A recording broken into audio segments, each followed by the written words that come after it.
What's going on is Anton from AntonDaniels.com. I appreciate you guys for continuing to rock with me, but I just got home off of an early morning flight, right? First thing through the door, I want to see my family. I love my family. You know, I'm a family man. I'm an advocate for families, right? Second thing, I got to get that hot shower because I got to throw the threads on. The threads make me feel like $1,000,000, but the third thing through my mind and all throughout the trip is that I gotta have that Tej pack. Tej makes my life uncomplicated. It's uncomplicated skincare for men. The first way that I started specifically was their level 1 system. It's a daily face wash to get rid of the dirt and grime on your skin. 2 times per week exfoliating scrub to get rid of the dead skin cells. An AM moisturizer with SPF 20 because you should always be protecting your skin from the sun, and a PM moisturizer to help your skin stay hydrated and healthy throughout the night. Here's the thing. My favorite part about Tej Henley is that every box comes with an instruction card that tells you when to use each product, how much to use, and in what order. They really making the process of achieving and maintaining amazing skin for men uncomplicated. In addition to amazing skin, members of Tej Henley get tons of benefits, including at least 20% off the retail price, the ability to customize your box, exclusive monthly deals, you can pause and cancel at any time, and you get free shipping. And because Tej Henley is sponsoring today's video, they're offering my viewers an amazing deal, right? Just click the first link in the description and you get 30% off your first box, plus a free gift. It's an amazing deal. You got to get started today. You're not out here trying to look like a dusty. And if you travel as much as I do, which I'm sure most people don't, but you know me, I'm pushing my bag chasers in order to be in the top 5%, top 10%, top 1%. We got to make our lives uncomplicated, and Tej Henley is no better product. You got to look good. You got to smell good. And you can't be looking like a dusty. Make sure you get started today. Click the link in the description. Get that Tej pack. Feel the Tej, my friends.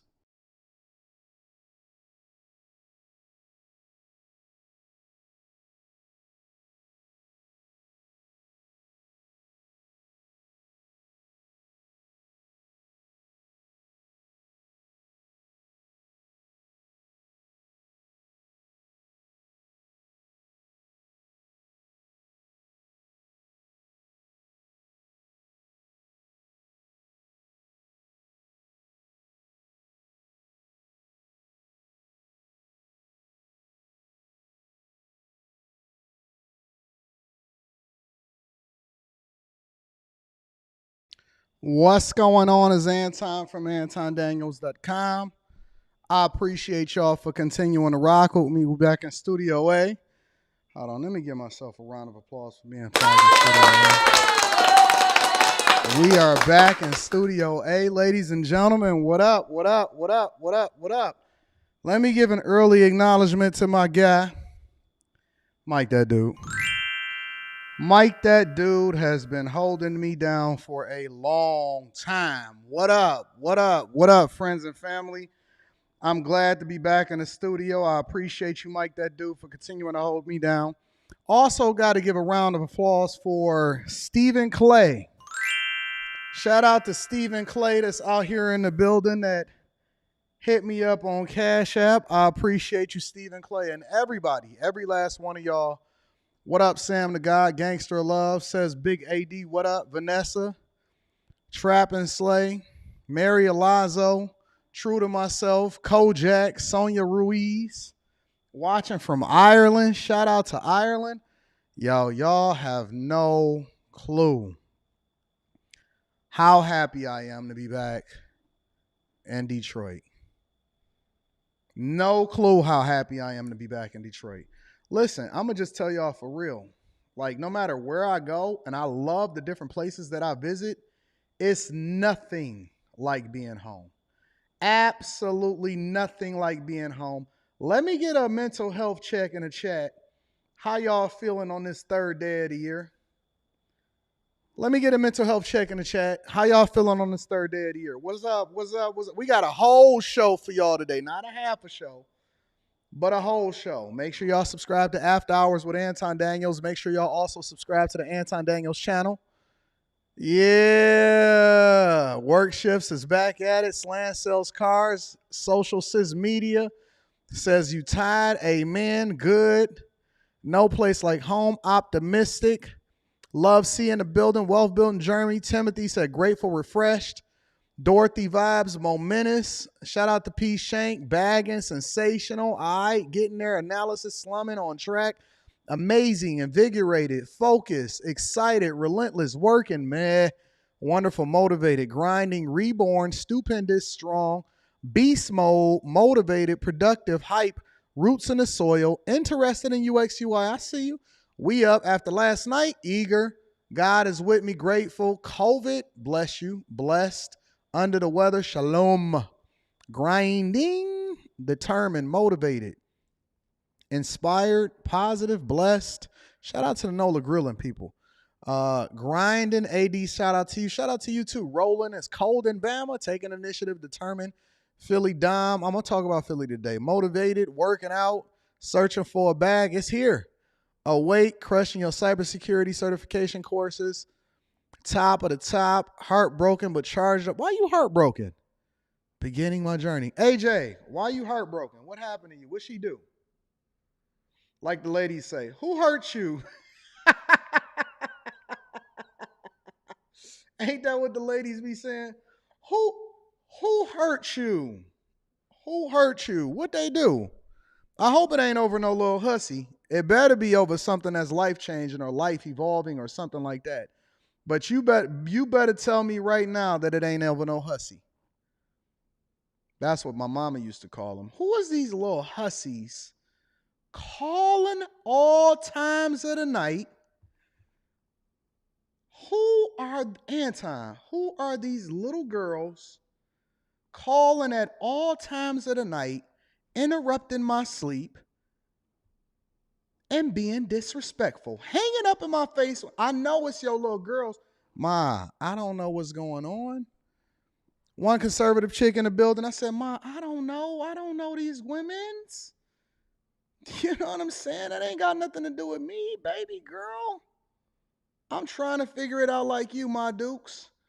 Who is these little funky hoes calling the phone at all times of the night and you want to pick it up real quick? Who are these hoes, Anton? I said, Ma, I don't know who these women are. But you better tell me that it's you heartbroken because it's a life event. God forbid. But I don't want you telling me that it's over no little hussies, big dog. All right. We gonna get it together. We gonna stand on it.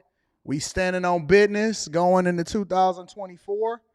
Matter of fact, let me go ahead and get some housekeeping out of the way. First and foremost, shout out to Teach Hanley, 30% off your first order plus a free gift. We definitely rock out with the Teach uncompromising skincare for men. 30% off your first order plus a free gift. Please do not forget to support the Teej. Ladies get it for the fellas. Fellas get it for the ladies. Some of them may need a little bit of a Teej help themselves. You know what I'm saying? So we definitely got Teej for the ladies. My Mercedes. I know ladies is the best consumers. But Teej has been holding us down for a long time. So please make sure y'all rock out with the Teej. Also, on top of that, y'all have to understand that the best time to join the Patreon is at the beginning of the month. And so as I drop a new video this weekend, and we got Stock Club coming up on Sunday, and we going to continue to run it up all this year, and we touring, and we going to do invest in your business, and we doubling up, and we going to triple up, and we going to run it up all across the board.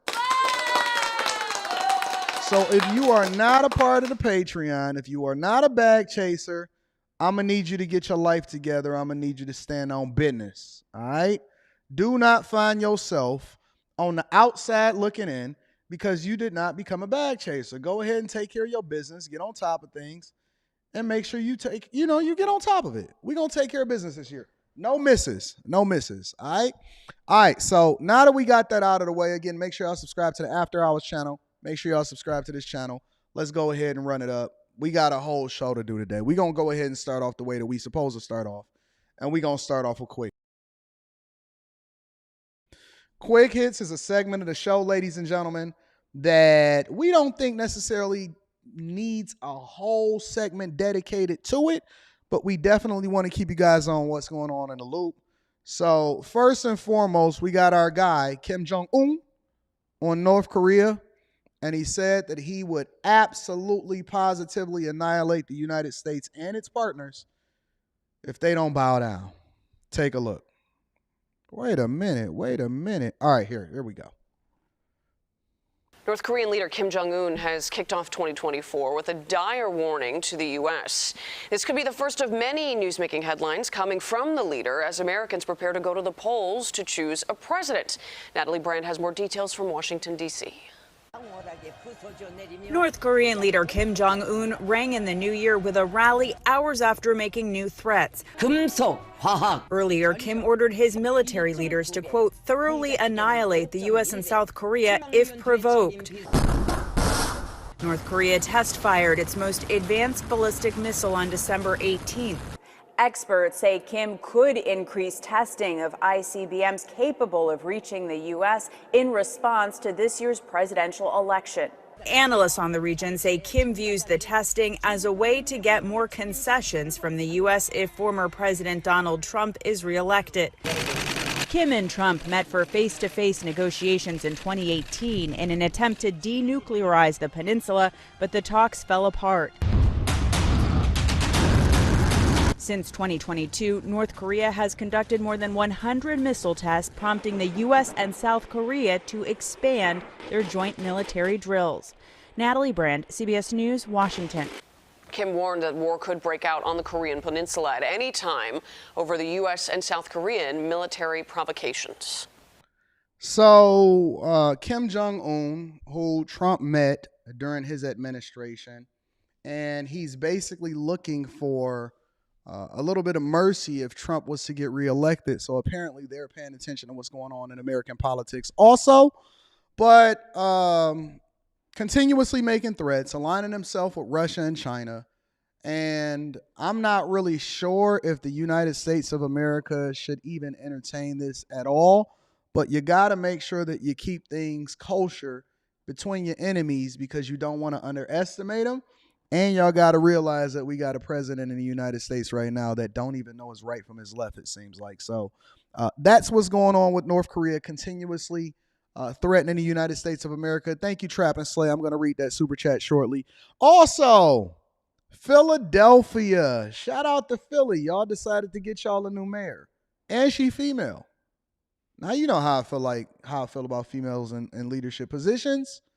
They're going to say I'm a misogynist, but I'm just trying to protect y'all. Let me bring y'all up to speed on what's going on over in Philadelphia.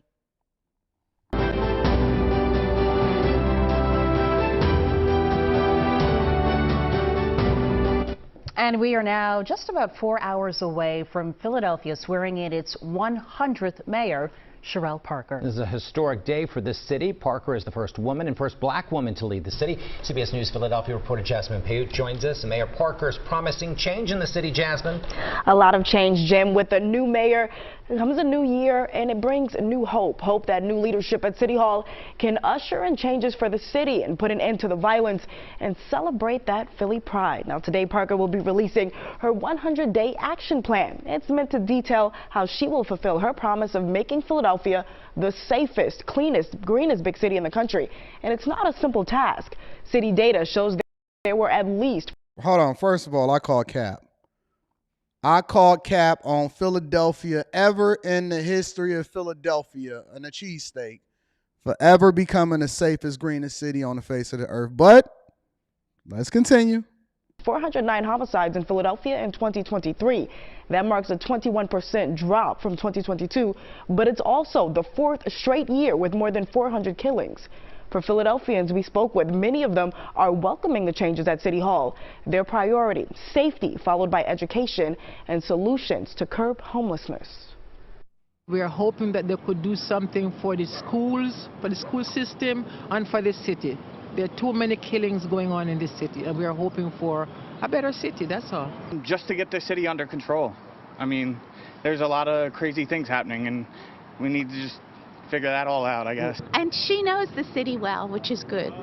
And so she's putting together a nice qualified team. Look at them nice, good white and black people and people not even from America all coming together to back this female-led administration. And hopefully they'll get the job done and we'll get rid of some of the crime. Mayor Parker will be signing 3 executive orders today. The first will declare a public safety emergency, facilitating development of public safety plans.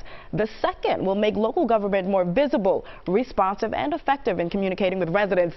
And the third will expand economic opportunity for Philadelphians by removing certain barriers to city employment, like the requirement for a college degree as a prerequisite for employment. Now, this morning's inauguration ceremony is set for 10 o'clock at the Met, and of course, we will be following this throughout the day, guys. So Philly has decided that they want to make sure that I don't know if they voted based off of identity politics. I don't know if they voted based off of whatever it was that she ran on, but they decided that they wanted to have a new mayor, and her name is Sherelle Parker, and she's declaring a public safety emergency.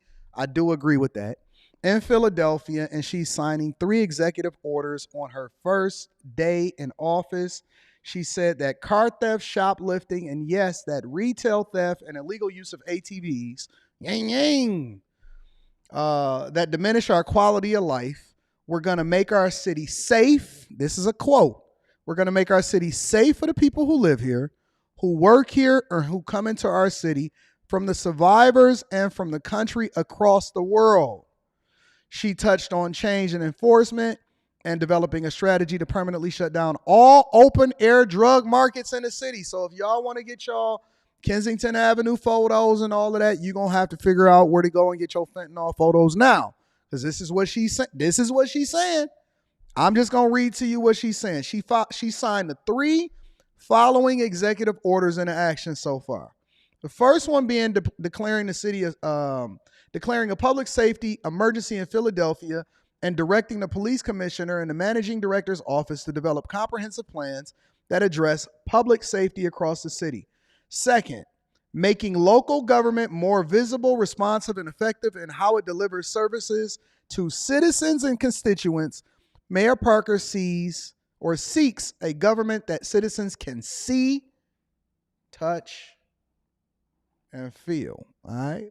Number 3, she says expanding economic opportunity for residents of Philadelphia by removing barriers to city employment, including removing requirements for a college degree as a prerequisite for employment. All right. So, you know, Anton, I got my eyes on it. I'm going to be watching it very, very closely to see what's happening out here in these streets, man. Because I got my eye on Philadelphia, but y'all got a fresh start.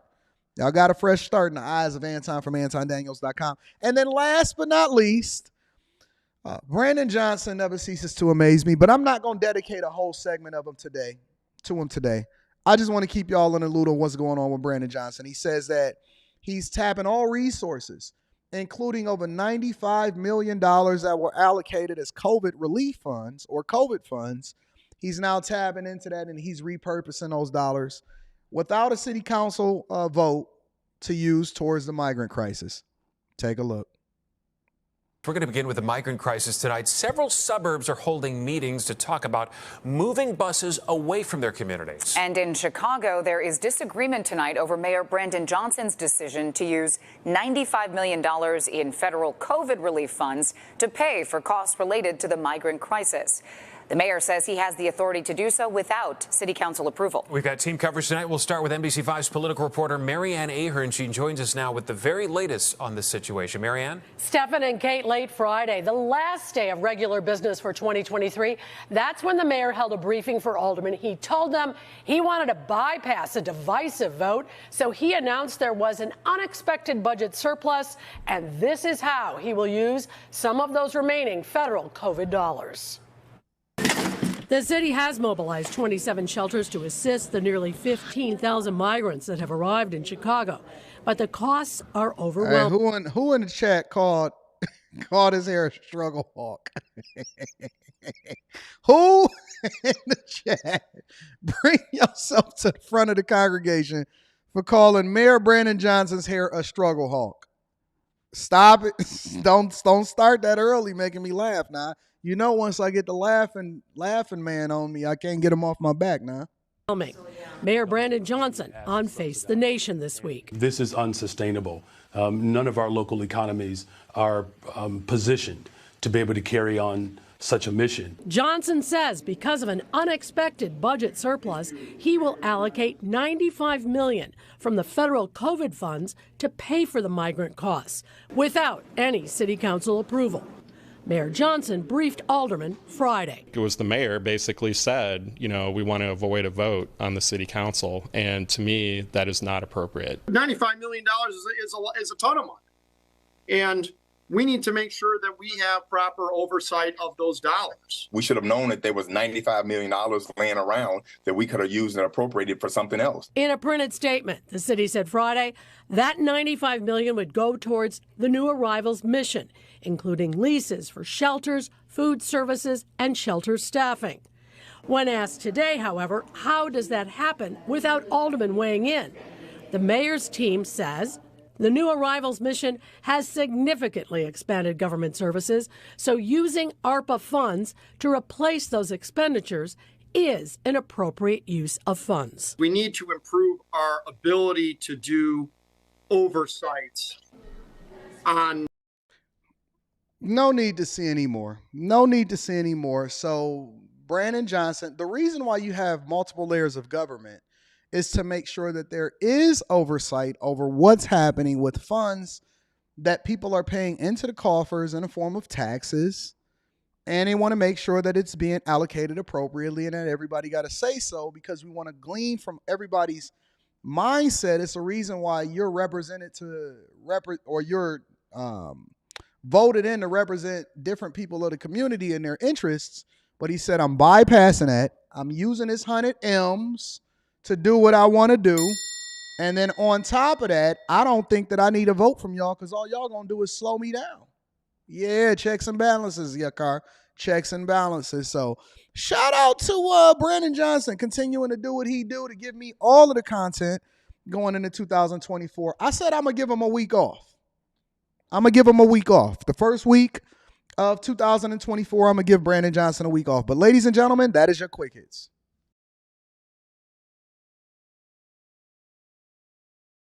Let me read some of these super chats and then we're going to continue on with the show. P. Shank is in the building, says, Happy New Year! Mr. Anton Daniels, and Happy New Year to you also, P. Shank. I appreciate you for tapping in, my friend. Trap and Slay is in the... Let me give Trap and Slay one of the big dogs. Yeah. Says, thank you for all you do. Me and my clients are locked in every morning. That means I got to make sure that I ain't cursing. You know what I'm saying? Because I don't know if you got any of the old ladies in there, if you got some of the young shakers in there, or if you got some modern women. Hey, everybody that's in Trap and Slay spot right now, if y'all in the shop right now,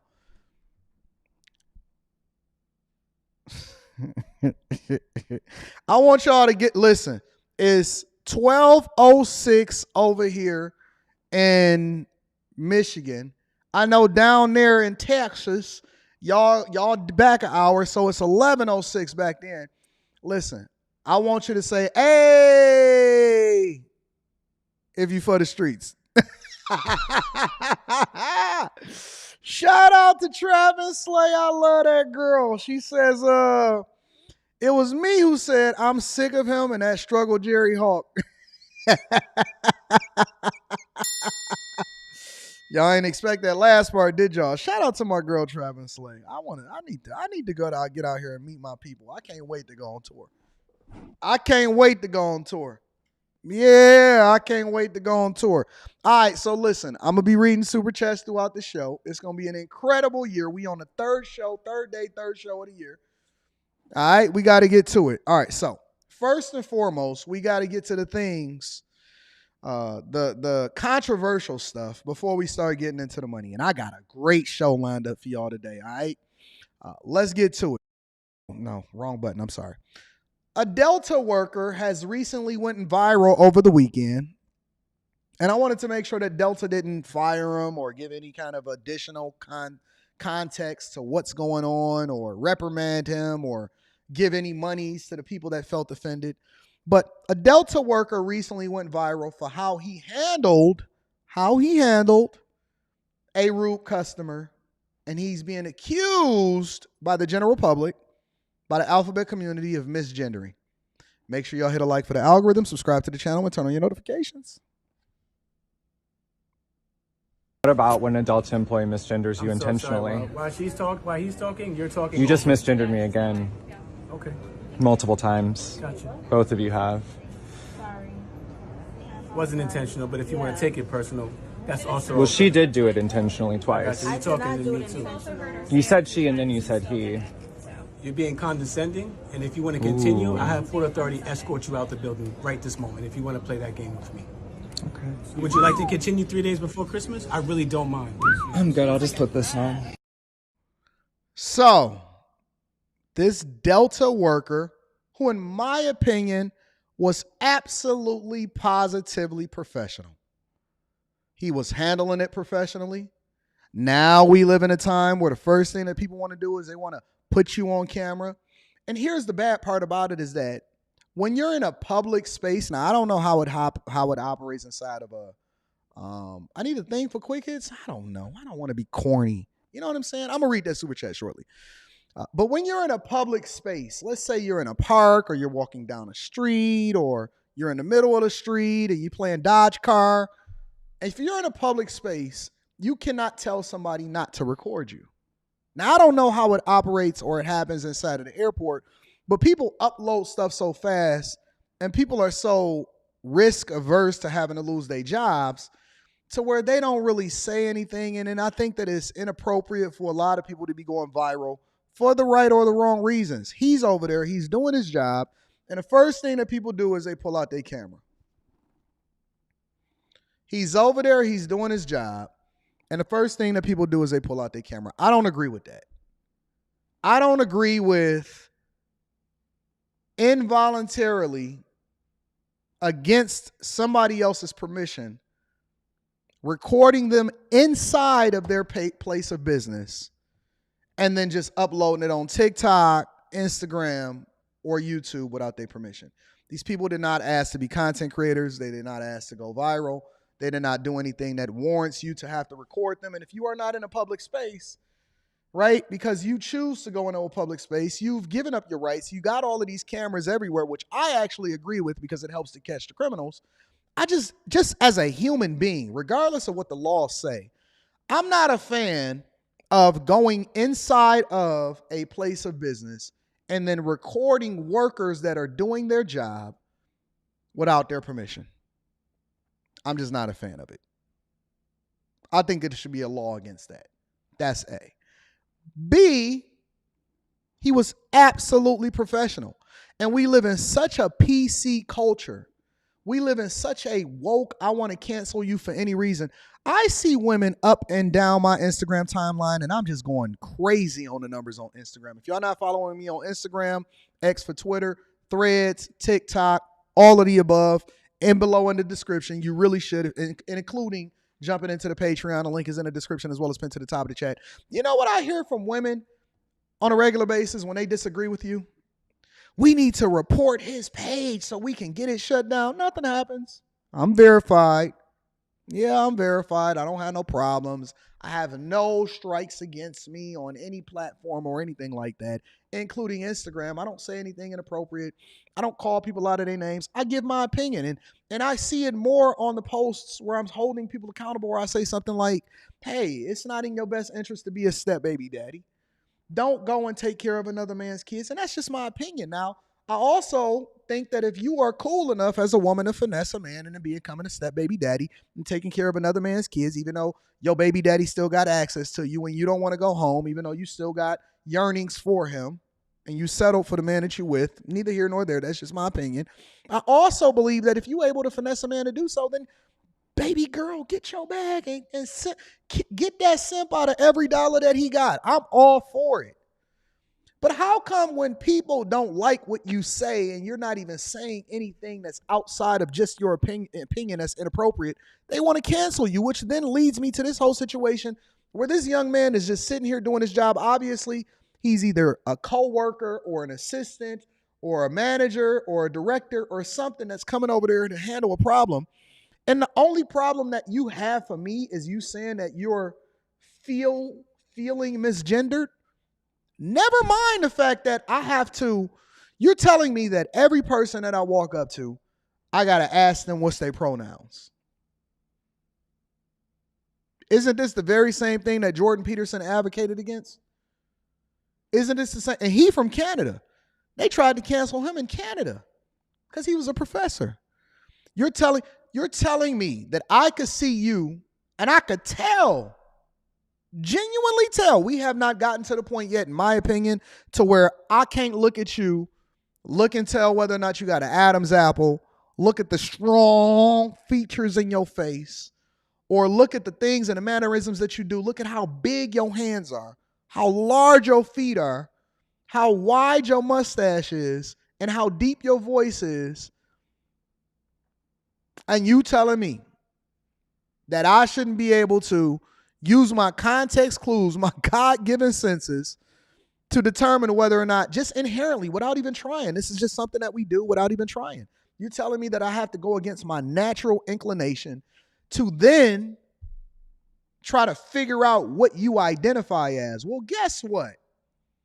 I identify as an alligator, and if you get close enough, I'm going to bite your ass. I identify as a sheik. I identify as, I don't know, man. You know what I'm saying? This just sounds dumb. This just sounds so dumb. It sounds dumb. It sounds very, very dumb. And now we have people creating legislation, people losing their jobs, all of that just because you feel a certain way about them. So you could talk to me in a voice that sounds like this and say, hey, man, you misgendering me. You misgendering me. Hey, bruh, you got a deeper voice than I do. What you talking about? And you can't even, like, stand tall on them because I done seen some of these dudes that's super feminine. He's still biologically got all of the features of a man up under there. And if you fight with him, you might lose. That's the crazy part about it. If you fight with him, you might lose because that's a whole man up under there. I see dudes getting inside of the ring. The woman didn't say, hey, what do you identify as before you start joining into women's sports and you start mollywopping that chick. We just automatically supposed to assume that you identify as something when you walk into the bathroom? When you walk into the women's bathroom and you standing next to my daughter, my 15-year-old daughter? No, I identify you as a sucker that's about to catch these hands. You know what I'm saying? And I just don't understand it. So I agree with this gentleman. Let me give him a round of applause. Because I want to make sure that I acknowledge everybody that stands up for what's right. It's not always about how you feel. It's more about what's right. And when we see things like this happen, and let me play this again because I want to make sure that people that's just coming in here will understand what we're referring to. When an adult employee misgenders you intentionally. Sorry, while he's talking, you're talking. You just misgendered me again. Okay. Multiple times. Gotcha. Both of you have. Sorry. Wasn't intentional, but if you want to take it personal, that's also. Well, she did do it intentionally twice. You're talking to me too. You said she and then you said he. You're being condescending, and if you want to continue, I have full authority to escort you out the building right this moment if you want to play that game with me. Okay. Would you like to continue 3 days before Christmas? I really don't mind. I'm good. I'll just put this on. So, again, we live in a strange, deranged world, and we're fighting against principalities and spirits. Sometimes it's not even their fault. It's the way that they were raised. It's the spirits that they have within them. It's the giving over and the things that they know not of. Yeah, man, we live in a strange world. We live in a crazy world, a very, very crazy world where you can have a biologically born male come up to you and say, you're misgendering me because you identify them as such. So what I've done is I just decided to say, what up, though? What's happening, family? I don't know. Look, I'm on a plane yesterday, and then we're going to go over to the other parts of the show because I just wanted to get this out of the way. So we on our plane ride yesterday, me, Rita, Leslie, my daughter, my wife, and we jump on a plane or whatever. And Who is all in my so directly next to me is Sada Baby. Right next to, over in the other aisle right over, is Skilla Baby. A lot of y'all may not be familiar because you have a certain age, but they're rappers. And then they security was behind us, so the security wasn't in first class. They was in like Delta Comfort or something like that, and so they was snoring really loud. But I spent the majority of my time talking to the man that was literally directly in front of me because he just so happened to be on the boat, the same boat that my daughter went on a cruise on. And so we wind up having a conversation and we wind up being really cool. And so I spent 95% of my time, and we spent probably like 20, 25 minutes after we got off when we was at baggage claim having a conversation. And guess what? He just so happened to be gay. Him and his partner was sitting right next to each other. They didn't look weird. They didn't look no different. The only reason that I was able to gather my context clues that these two gentlemen were gay is because once we got done having our conversation, they were holding hands on their way to go and get their car. Me and Sada probably said 5 words to each other. I was up there talking to the other dudes. Now, what am I getting to this? I'm getting to the fact that I believe in that I could be cool with anybody on a human level.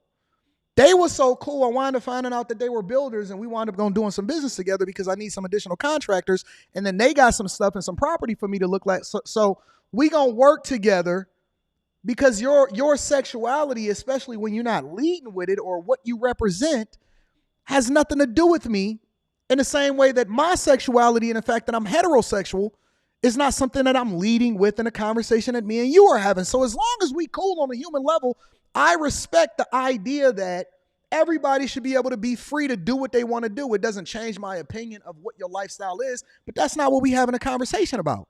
He was a super nice guy, and his homie or his partner or whatever it is that you want to call him was incredibly nice. They was giving me some insight on how I can source more Rolexes from certain authorized dealers. And then we started talking about different property in Brighton and Milford. And then they told me what they did, and I told them what I did, and we started working together. We exchanged information.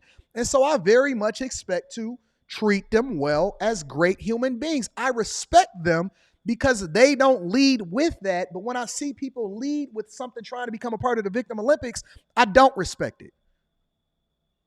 I don't respect it. In the same way that you choose to live your life sexually as a gay man, maybe, per se, I don't respect the fact that somebody is fornicating or somebody is cheating.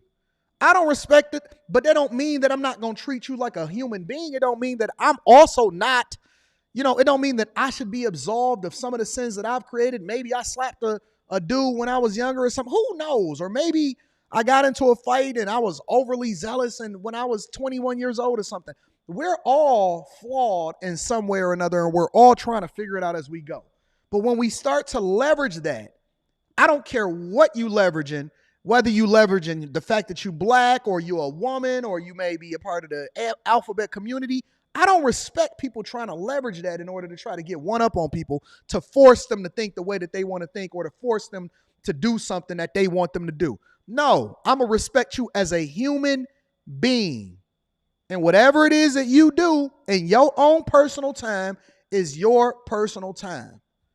That ain't got nothing to do with me. Even when I would go into corporate America, unless I was going to like a party where I actually had to bring my wife to it or something like that, I didn't bring a bunch of pictures. I didn't do none of that. I just didn't do it because I was there to represent me. I was there to do my job. I was there to be likable. I kept it very much surface level, cool. I didn't ask you about your personal business. I came and I asked you, hey, how's everything going with your job? You need anything from me? Is everything cool? How can I assist you?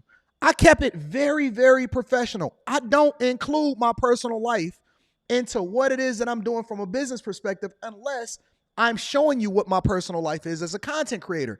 But in the same way, we need to start removing all of that nonsense and start not being so woke and go back to sleep. I'm sorry. Sorry to all of the ladies that's getting their hair done. Sorry to the church. Sorry to the daycare. Sorry to everybody that live a completely different lifestyle. I'm sorry. But I'm just saying, I respect you as a human. But I do not respect you trying to use whatever leverage that you got and things that I should not even know about in the first place to get what you want. Now, if you want to hold hands as you going over to your car after you get your luggage with your boyfriend I don't care what you do. I don't care if y'all tongue kiss in the car all night long. I just don't want to see it. And I don't want my daughter to see it. And I don't want her to be forced to read certain books inside of the school. I'm just saying. That's just my personal opinion. Let me read some of the super chats and then we're going to continue over with the show. Make sure y'all tap into the Patreon. Jay Gee says, yo, Quick Hits needs a theme song. I don't know about that. Thank you for being a friend. I don't know what it is. What should the theme song be? Because I don't want y'all talking about y'all spitting bars and I got to let y'all down. You know what? That's just not for the Quick Hits Millionaire Morning Show. You know what I'm saying? Wendell Kilgore says, good morning, Mr. Anton. Happy New Year. I'm locking in this morning and soon will become a bag chaser. Let's run it up in 2024. Link is in the description as well as pinned to the top of the chat. Steve, shout out to Steve LaPointe, says Brandon Johnson is probably taking advice from Mayor Tiffany Dalton. Jesus. I try to stay so far away from them, but sometimes I can't even ignore it. I keep seeing stuff pop up on my timeline on a regular basis. Dagger is in the building, says, identify as an identifier. You a boy, Damon.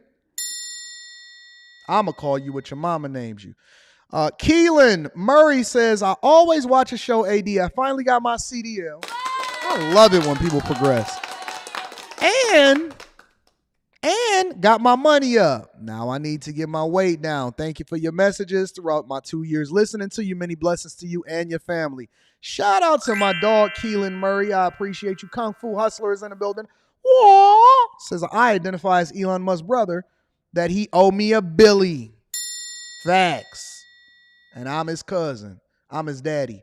Trap and Slay in the building says, keep talking. Welcome to the No-Fly List, Mr. Mamas.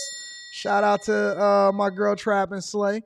Donnell Wright says, I got this 10 ball for you, John Dog. I got this 10 ball for you, John Dog.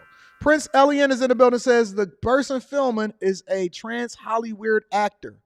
Really? Send me that link. Send me that link. I want to see that. All right. I'm going to continue to read super chats throughout the show. Thank you to everybody that continue to support the platform.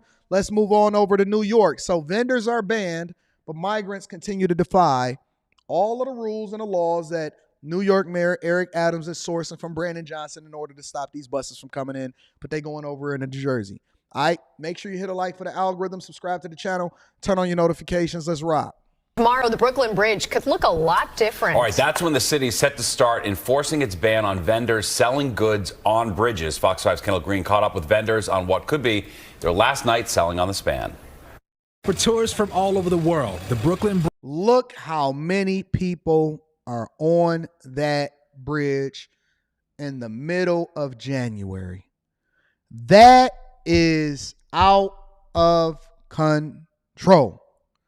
If you guys have ever visited New York, and I'm not just talking about going to visit New York, I'm talking about being a tourist even in your own city. You go over on the Brooklyn Bridge, you go to play chess in a park, you go to get some Brooklyn pizza. New York is one of my most favorite cities to visit. I'm going to be honest with you. It be looking just like this. You get a bike, rent a bike. I actually walked over the Brooklyn Bridge, and it was crazy over there. So if you're claustrophobic or you don't like a bunch of people around you, New York is not the place for you to go. But New York always got 1 million visitors all the time, 100% of the time. The junk is crazy. Bridge is a must-see. I've wanted to see the views. I've wanted to see everything. So I'm so glad I'm here today. And it's a trip well worth the travel, even from as far as France. It was really good, and there were a lot of people, but we could take amazing pictures, and it was very, very beautiful.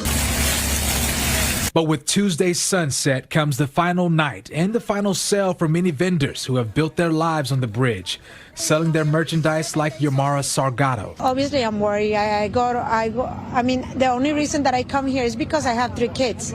They go to college. I need to pay. With a valid permit and more than $25,000 in taxes every year, she sells souvenirs, some as cheap as $1. But those dollars add up over the years, where she and her husband work nonstop. The stroke of midnight for many of these vendors is just as big as the ball drop of Times Square, but except for them, on the other side of midnight, there's not excitement, there's more anxiety. Tomorrow is going to be a nightmare, completely. It's going to be a nightmare because we're not going to be able to put our stands over here. We're not going to be able to work.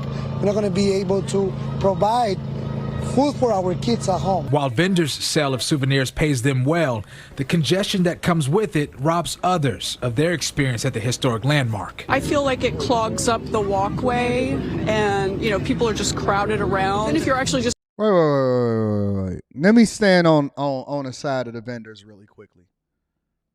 But let me look at the rest of the video and then I'll make my assessment. Trying to enjoy the stroll across the bridge, you can't get through. 15 disabled veterans are hoping to get through, filing a lawsuit arguing it's unlawfully enforceable against veterans, who they claim should be exempt, citing a state law enacted in 1898, granting veterans the right to choose street vending as a source of income. Unless a judge rules otherwise, authorities will begin walking the bridge to remove and relocate any vending items left on the path beginning at midnight. They just want to kick us out of here like we're nothing. We have our rights. All right, let me stand on the side of the vendors. Let me stand on the side of the vendors. I know some people like Toxin says some of them have been selling there legally for years. So people can't make money no more, no permits. No, they do have a permit. What they said earlier in this is that they pay for their permits. They pay literally thousands of dollars a year in permits. And they pay fees to be there. And that's what they've been doing without any kind of problem all the way up to this year. Now, here's the thing about it, right? Vendors in New York is just a part of the fabric and the culture of New York.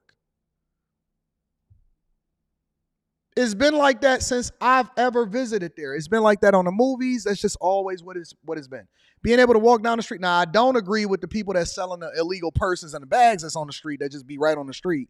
They know they doing wrong. That's different. But being able to sell it on the bridge in New York, and the only reason that you have to remove them is because you want it to be less congested, is crazy to me. And so there's certain things I think that you have to understand the culture of where you're at. You got to be from there. And that's why I also advocate that people from the places that they are from the places born and raised there, is probably best suited to oversee what's happening in that space. That's just a New York thing.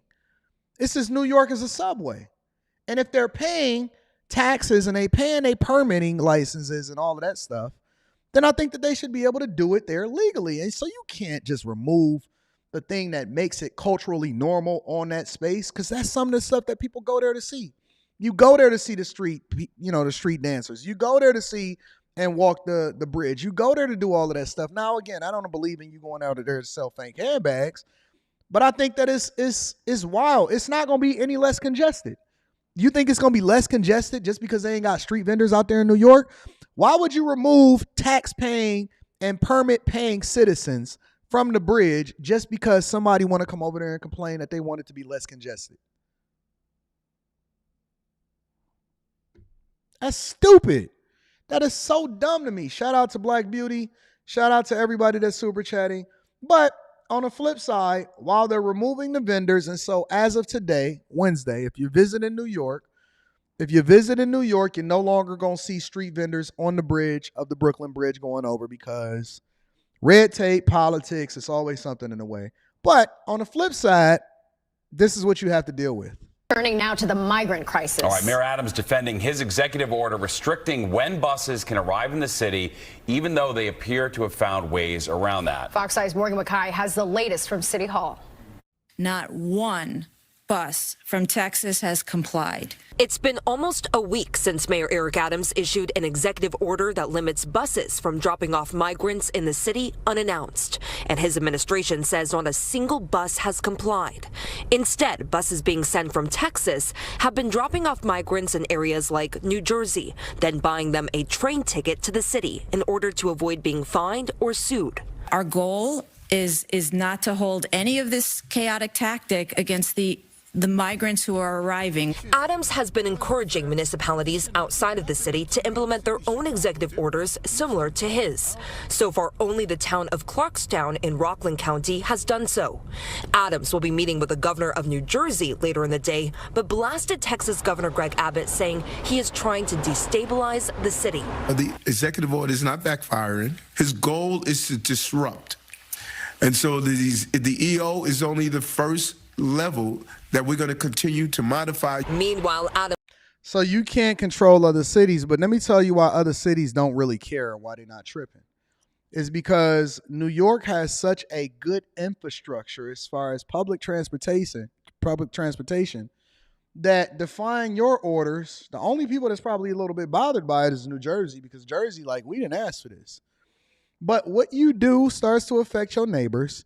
And the fact that they're still buying them bus tickets to get back into New York City is one of the reasons why they don't really probably even care. As long as you're not sticking around and staying there, cities outside of New York are not going to be on your team. As a matter of fact, they're probably not in the same boat as you as far as their voting patterns or believing in the thing that you're doing. And so they're not necessarily against Texas. They're against you and the decisions that you're making that ultimately is leading to migrants getting dropped off in a city in the first place. And so they just going to buy them some bus tickets. Listen, everything that y'all got going on as far as these sanctuary cities is working against you. Every single thing that y'all got going on. Every time that you don't get to the source, the core issue, and some people will say, well, the core issue is the fact that Biden is not extending federal dollars. No, the core issue is, let me tell you what I think is happening.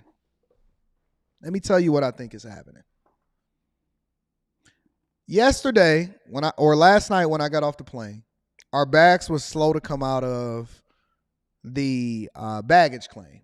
And so what they were saying is, well, we're short-staffed. Everywhere that I go, whether you go into a place to eat and you got a whole bunch of tables around and it's a whole long waiting list, but they got a limited amount of staff to save them, to serve people, they say, well, we're short-staffed. And then also later in the show, I'm going to present to you another mindset that also is feeding into why we're having such a migrant crisis happening inside of the United States of America. And it's largely because a lot of these positions are going unfilled that a lot of these people don't want to do. And so I don't think that they're against the migrant crisis. I think that they're against the idea that they're not granting them work permits and the fact that they can't carry themselves. And so when they become a burden on the cities that they're in, then that's when they start to say that they're having a problem with the migrant crisis, because they're in y'all schools, they're taking up y'all healthcare system, they're causing your tax dollars to go down, and where you allocating resources, they're forcing you to be able to cut funds in sanitation and education and public safety. Social services budget is going up. They never cut the social services budget. Did you realize that? In all three sectors where they cut money the biggest in New York, sanitation, police, education, they never cut any piece, not one piece of the budget that they ever cut with regard to social services. It's never on the table. And the biggest way for them to be able to drive down inflation is to allow for, and I think that it's a multi-level approach. I think that two or three things can be true at the same time. I think that there's a lot going on with it, but I don't think that it's just one way. When you think of cheap labor, when you think of people that's doing jobs, when you think of jobs going unfilled, the jobs that most people don't want to do. Somebody said Detroit has a ton of buildings with no one in them. That's not true. It's not true. And I don't want y'all over here pitching y'all politics over here. Shout out to my dog, No Captivity with Freezy. But like I said, the decisions that they're making are affecting the cities that surround them, and they're the ones that's going to suffer the consequences as a result of it. On Tuesday, repeated comments he made last week that we sought to clarify. Do you believe that migrants are committing crime here in the city, and what data are you using to back that up? Do I believe that there are some migrants who are committing crimes in the city? Yes. You place a person in an environment where they can't work, can't provide for themselves. They have to just sit around all day. That's not a good scenario. He basically saying they out there stealing, killing, and selling butt. That's what he's saying. He's saying that we can't stop these brothels from continuing to pop up in Queens. Y'all know that Queens got a very big problem with brothels and open prostitution that's over on the streets of New York. They got to use what they got to get what they want. They got to use what they got to get what they want. Are y'all tuning into the Anton Daniels channel tonight for me and my boy Freezy to cook up like we always do on a Wednesday night? They got to use what they got to get what they want. Players Club out there on the streets of Queens. Yeah. Yeah. Panhandling, selling butt, stealing, doing all kind of stuff. That's what he ain't telling you. He don't want to tell you the truth. I'm going to tell you what the truth is. They brought the Dominican Republic straight over to Queens, New York. Adams would still not give specific data he is using to back that claim, but pointed to an alleged robbery ring, which legal aid pushed back on. We identified that this was a robbery pattern, and there were migrants who participated in that robbery pattern. I would love to see the data that creates these conclusions, and it's very I'm sorry. I need to ask you what your pronouns are before we continue. Is it they, them, she, her? I won't any longer, especially considering what happened to the Delta worker, just automatically assume based off of the pitch of your voice or the femininity in your lips. Because now y'all got lips injections. I'm not just going to assume. What is your name? If your name is not presented on the screen, I need to know what are your pronouns. What are your pronouns? He, she, they, them. Have y'all ever seen somebody's Instagram profile and it say pronouns sure?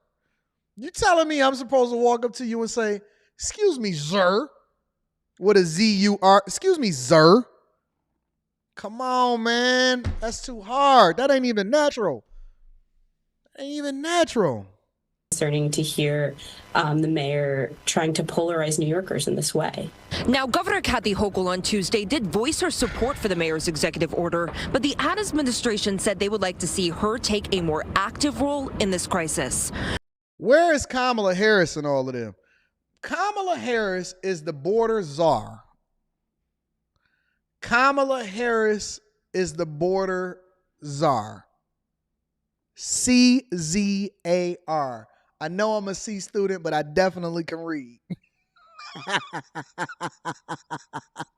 Kamala Harris is the border czar. That is her official title according to what she got elected as. I have not seen this woman do anything except for go over to Ghana and advocate for them to switch over to being alphabet community also. Yeah, the reporter is looking good, but I know that if I start talking about how Morgan McKay looks on the screen, then you're going to have Messi and all of the people in the chat saying, Connie Harris, Anton, stop being distracted. I know I'm trying not to look just like y'all looking. I'm trying not to look at her because she looking good. And she looking at me. I'm looking at her. She looking at me. I'm looking at her. I'm trying not to go out and look at her Instagram. Come on, man. Let me read these super chats. We got enough of what's going on over in New York. I'm sick of New York. I'm sick of New York. Y'all always going to be acting like Anton is distracted. No, y'all the ones that keep telling me to look at the lady that's on the screen. You know what I'm saying? Greyway says, not a theme song, but maybe a sound effect. We got our standard sound effects. I don't know. Send them to me and I'll check them out. Black Beauty says, look at Connie. I know who y'all are. Talking about I ain't even say nothing. I know my people in the chat. Black Beauty says, nah, they can't do that to the vendors, though. We like the vendors. We like the vendors. Black Beauty also says, but they ruined Chinatown, Canal Street also. Yeah, keep on picking up all of them clothes in the alley. Pam Pam, shout out to Pam Pam. I like that name, Pam Pam. Pam Pam says, leave small business alone. Love from Iowa. I love my Iowans. Shout out to Iowa. I got Iowa bag chasers out here in these streets. Oh my God, I don't even want to look at this one. AL says, Abbott about to send those buses to the... No, get that on up out of here. We don't advocate for that over here in Detroit. We's good. We's good over here in Detroit. We's good. Shout out to CivLab in the building. All right, let's continue. Because y'all keep leaving all of these Democratic cities. They got to replace the population with somebody. All right, next. We're going to get to the thing that y'all been waiting on. You bought a fake belt from over there on Canal Street? Oh, my God. Woke Harvard president was forced to resign. Take a look. Harvard University President Claudine Gay has resigned. Gay was one of the Ivy League presidents whose muted response about calls for Israeli genocide at a congressional hearing led to demands for her ouster. But after weathering that episode, accusations of plagiarism were too much. CBS News congressional correspondent Nicole Killian has more. 6 months into her tenure, Harvard University President Claudine Gay announced she's resigning so that our community can navigate this moment of extraordinary challenge. Gay's resignation comes nearly a month after she and the presidents of UPenn and MIT faced widespread condemnation following this testimony at a House education hearing on anti-Semitism on college campuses. Does calling for the genocide of Jews violate Harvard's rules of bullying and harassment, yes or no? It can be, depending on the context. It does not. That one statement right there. One statement. One statement. She didn't say, I'm going to just be objective. I know we can go back into the past and dig up a lot of different stuff. She was good.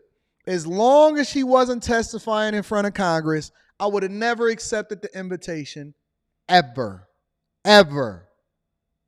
Hey, y'all know how they do those street interviews? Because I seen some people doing street interviews inside of Miami, and I seen some pretty popular ones. And on some of them street interviews, they be like, yeah, do you volunteer to let your spouse go through your phone? And you know, I'm the type of person that when I'm in a shower, I play different scenarios in my mind to prepare myself for the possibility of what could happen if I ever get called in front of Congress or ever get called in front of a street interview, right? And so I always play all of these things out in my mind of how I would react to things. And I know that I'm not the only one in here. Everybody in here, you know, when they see something happen or they go through a Instagram reel or they see a TikTok, if I was in that situation. And so you play in your mind what you would think would happen if you was in that situation and how you would react to it, right? You know what I'm saying? No way in the world that I'm ever accepting an invitation to go and testify before Congress, because it never goes well. Not one person have I ever seen that testified before Congress, including her, Claudine Gay, Mark Zuckerberg, Candace Owens, CEOs of some of the biggest companies. Not one time have I ever seen one of these people come out of there unscathed without some battle wounds. And now this woman, and I don't even stand for what she stands for as a liberal, a more liberal-leaning woman as far as her views, it seems like. But her ability to be able to manage Harvard as the president of Harvard, it only took one statement for them to be able to start going after her. And then they went after her based off of things that wasn't even relevant to what she testified for in front of Congress. Not depend on the context. The answer is yes, and this is why you should resign. House Republican Chair Elise Stefanik, a Harvard alum, posted, "Two down," referring to Gay and Penn President Liz McGill, who also resigned days after the hearing. While Harvard's governing board initially backed Gay, she faced increasing scrutiny following charges of plagiarism in her dissertation and several articles, including reports of a new complaint filed this week. Gay, who was Harvard's first black female president, denied the allegations of plagiarism and stated, "It has been distressing to have doubt cast on my commitments to confronting hate and to upholding scholarly rigor, and frightening." And you know what the worst part about this is? I know I say that a lot. Some people say I need new stems. I need new talking stems. I like the stems that I have because it's the thing that gives personality to what we do. I don't want to be like everybody else. I want to talk. I want to say the same words every day. You know, this is so egregious. This is egregious. And you know what bothers me about this? And the fact of the matter is, and how do we solve for this? You know, you have to substantiate your argument. There's some things that I think that I should be able to trademark as far as my talking stems, and I'm not changing them. At first, I was in a you know, even me getting off topic sometimes to talk about how I feel about things. That is a part of the personality of the show. All right? And so just like Stephen A says stuff like whatever the hell he be saying, I'm going to keep as a result of it, that's my talking stem. And so when y'all see people, even over here on these other platforms using my talking stems, say, oh, I know where you got that from. That's Anton. He say bag chasers. Now, I might add a couple of different talking stems to go along with it, but my stems is my stems. But then they went on a witch hunt. Let me get back to what I was talking about. Somebody said stems are what crackheads use to smoke rocks.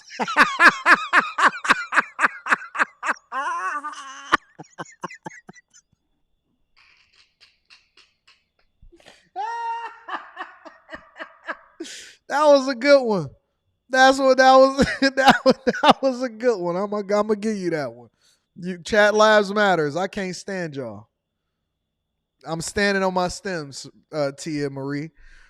But when she said that, because we have such a huge cancel culture, they basically went through and they started researching every single crevice and crack that they could find to try to discredit her or to try to keep her in the news to make it uncomfortable for alumni and donors to continue to support the behavior. And see, the thing that you need to, if you want to start getting somebody up out of there, you just got to start affecting the money.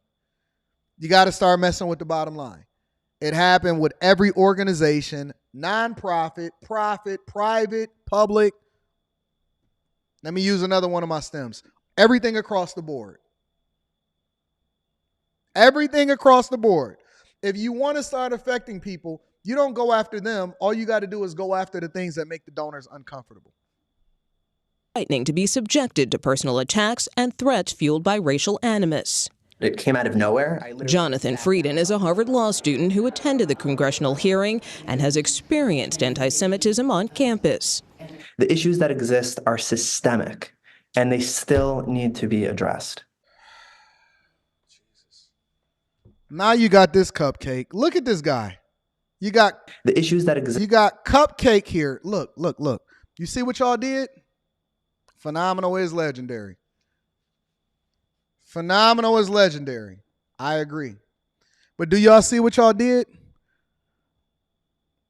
Now you're not the only one. Black people,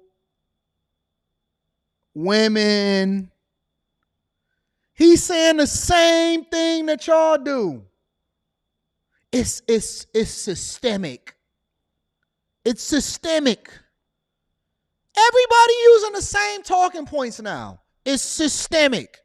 And let me tell you why I can't stand what conservatives are doing right now. I've seen a lot of people react to this, and respectfully, I agree on a lot of different things with somebody like an Officer Tatum or Candace Owens and stuff, and I haven't seen Candace Owens react to this, but I've seen Officer Tatum react to this. They're wrong. They're so wrong. They wrong as two left shoes. And it's not that they're wrong about the idea that they disagree with some of the things that she stands for in the past. But to go after somebody's job and to embrace cancel culture when it doesn't apply to what you're doing or what you're standing on or your talking points or your conservative values in order to use it against liberals is the exact thing that continues to have cancel culture. See, y'all got me trying to use different stems and I'm out here looking stupid. I just need to stick to my C student ways to proliferate within our culture in the United States of America. So what happens is, because they standing on this because they don't like her and they're okay with her getting fired, is that it continues to become bigger and a talking point and used against you. And so you can't take the very thing that you don't like being used against conservatives and then use it against liberals because it goes against your very argument. It goes against what you stand for. I don't want nobody's bag or nobody's monies to be affected or anybody to be canceled based off of cancel culture, especially when it has nothing to do with the reason that they're resigning in the first place. Her ability to do her job as the president of Harvard has nothing to do with how she answered the question in front of Congress. And the fact that they're going after a whole bunch of stuff that has nothing to do with the reason that they got mad at her in the first place, in my opinion, respectfully, and I could be wrong. I'm always open to the possibility that I'm wrong. But I may not like you. It doesn't mean that I'm going to call for your job. I may not care for your opinion, but I don't like censorship. And so I can't say it's okay for them to censor you, because what happens when they start to come after me? I don't want people to censor other people. I want everybody to have a difference of opinion. I like going back and forth. I like debating. I like arguing. I like having people on the panel that disagree with me. It makes for a better conversation, and hopefully we all learn something as a result of it. They went after her in ways or for things that was completely irrelevant for why they started to visibly bring her to the front of the congregation for in the first place. I don't like it. Are systemic, and they still need to be addressed. So you think this is just the beginning? I hope that this is just the beginning. And Nicole Killian joins me now. Nicole, how's Harvard's governing body reacting to this resignation? I don't believe in cancel culture. Well, its governing body is known as the Harvard Corporation. They also have the Board of Overseers, but the corporation is one that issued this statement in response to Gay's resignation, and it thanked Gay for her service. The board also announced that it will conduct a search for a new university leader in due course, but has named an interim president for now. But this certainly has been a situation that has put Harvard in the spotlight, and I think many now on campus are hoping that they can start to put this behind them. As your report mentioned, Elise Stefanik is taking credit for these two presidents that are no longer employed in those positions. What about the president of MIT? Or was this a situation in which Gay had the plagiarism that caused the most immediate proximate cause for her leaving?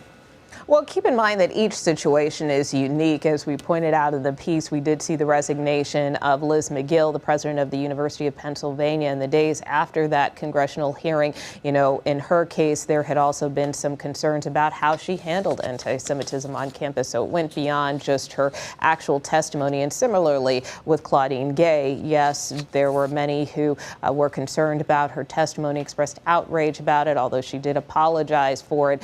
At the same time, you had the issues of plagiarism. She also came under fire for how she handled the university's initial response to the war between Israel and Hamas. Now, in terms of MIT's president, as of now, the school has pointed us back to some of its previous statements. Of course, the school's board has expressed unequivocal support of Dr. Sally Kornbluth as president, but whether or not that will hold remains to be seen. So what it comes down to, at the end of the day, even when it comes to higher education, public universities, private universities, at the end of the day, it all comes back down to the money.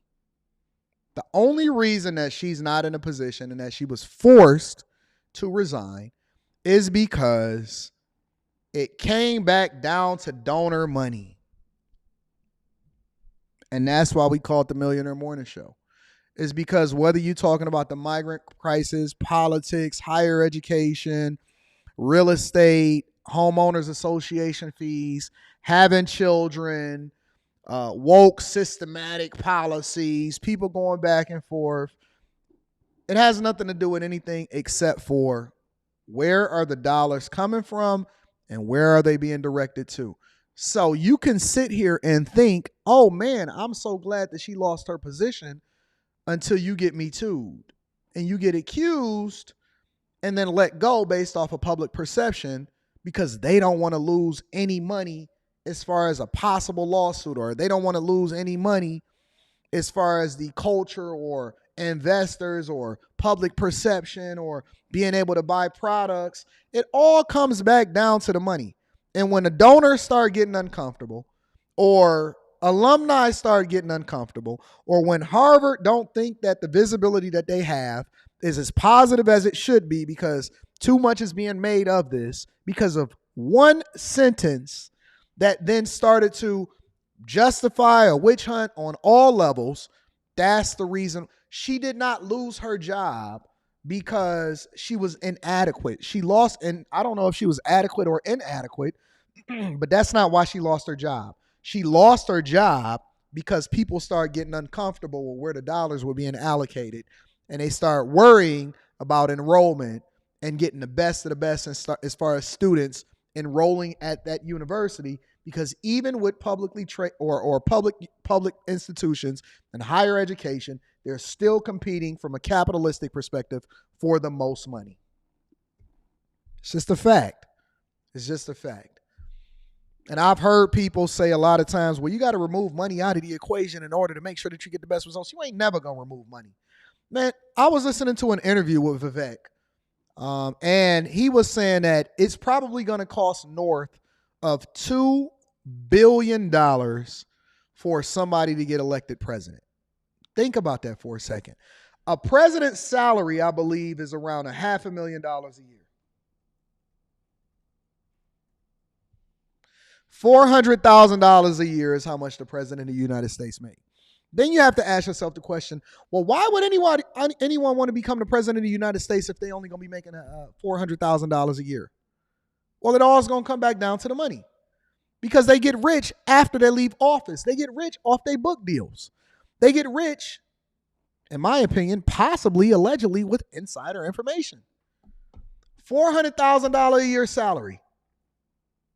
Why are they so gung-ho? Why is it so important for them to get elected president? Why are we spending over $2 billion?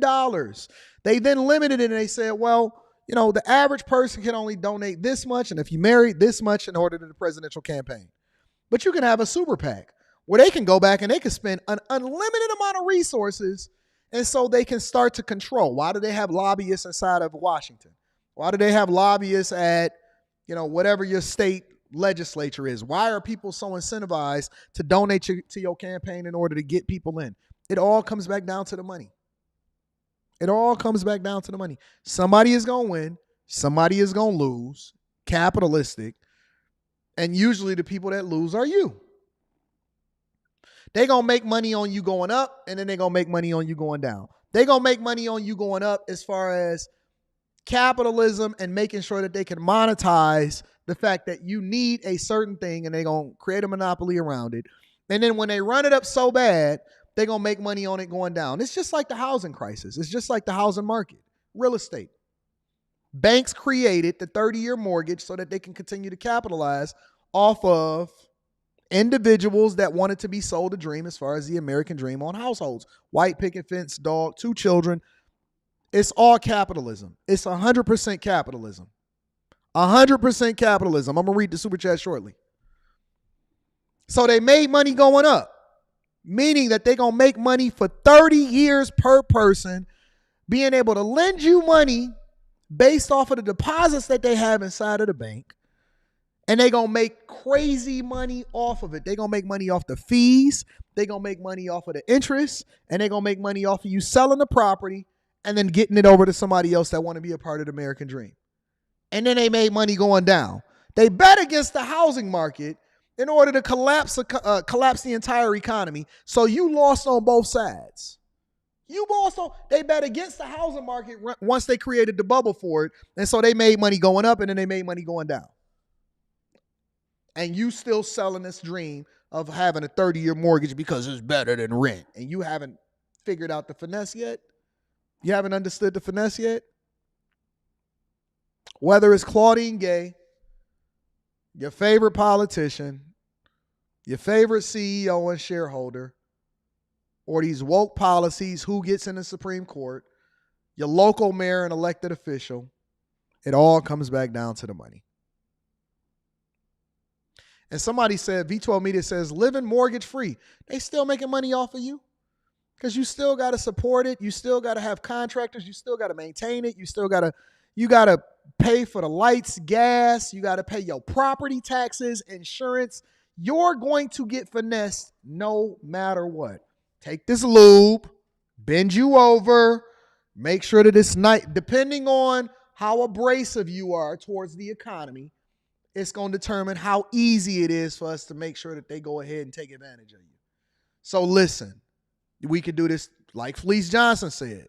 We could do this the easy way, or we could do this the hard way, big dog. How you want it? Oh, you gonna fight back? You gonna fight back? We could do that. The government is Fleece Johnson. The United States of America, the economic system that we subject ourselves to, is Fleece Johnson. Now, you could do this the easy way, or you could do it the hard way, big dog.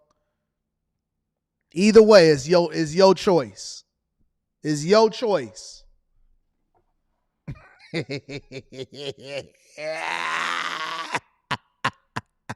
You like that C student breakdown? That's because y'all smarter than me. Y'all make things a lot more difficult than it have to be. We just gonna get down to the brass tacks of it. All right, let me read some of these super chats. We got to get on to the next thing. Trap and Slay says, long as the theme song has the egregious in it, I'm with it. Y'all know where I got the word phenomenal, why I got so addicted to the word phenomenal? I'm going to be absolutely honest with you. Egregious is my thing. Phenomenal came from Eric Thomas. Eric Thomas, let me give Eric Thomas some credit. As I am continuing to grow and become great, I have to give Eric Thomas, shout out to Eric Thomas, the motivational speaker.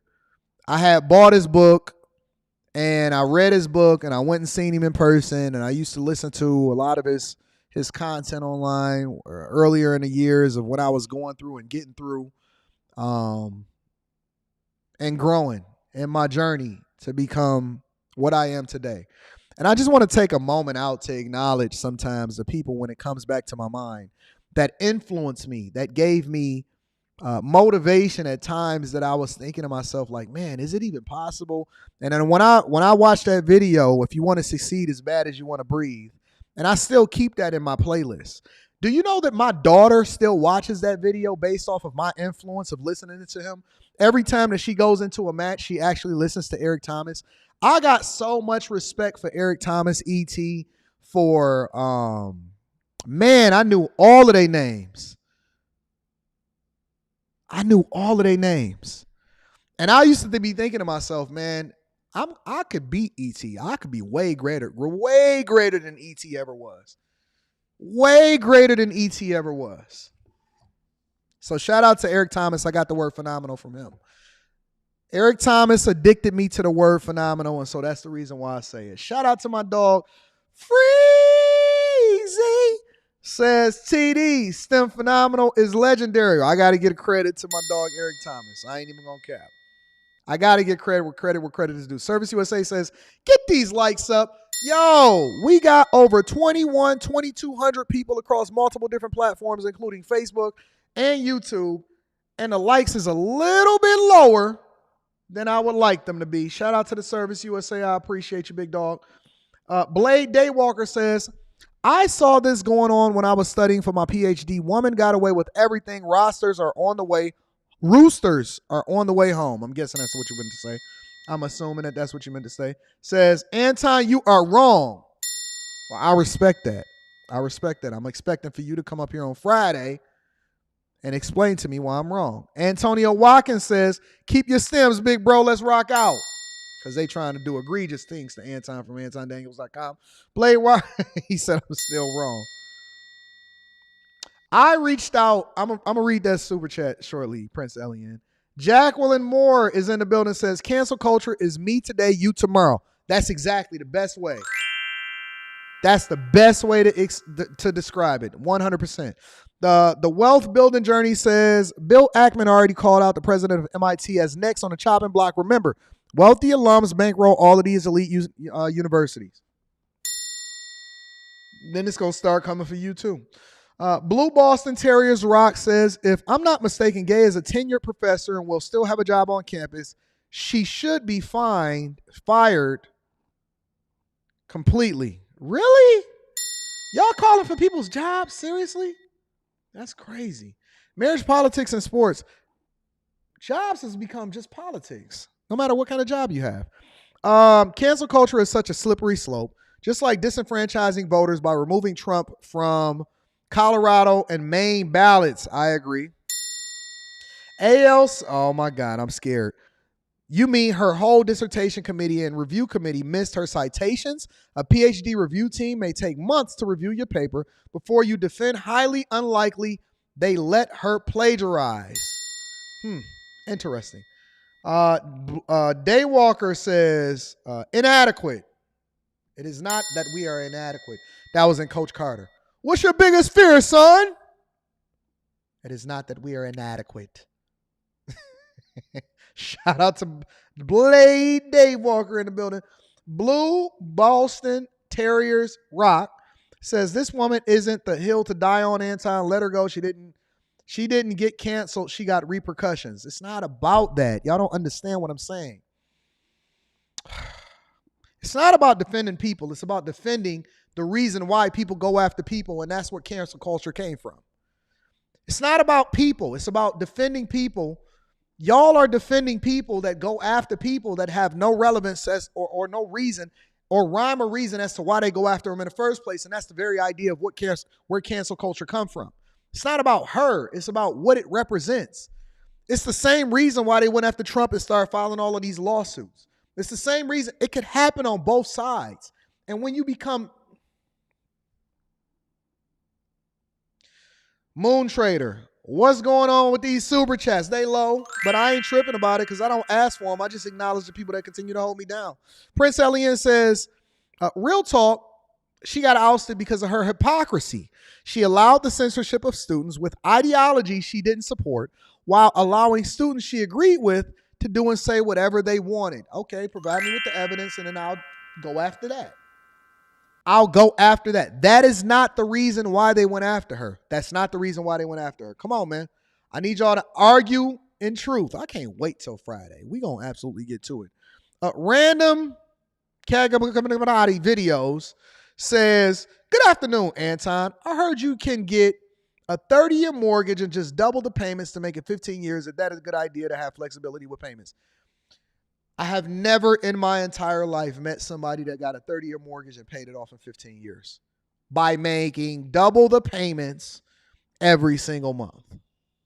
I personally have never, ever seen somebody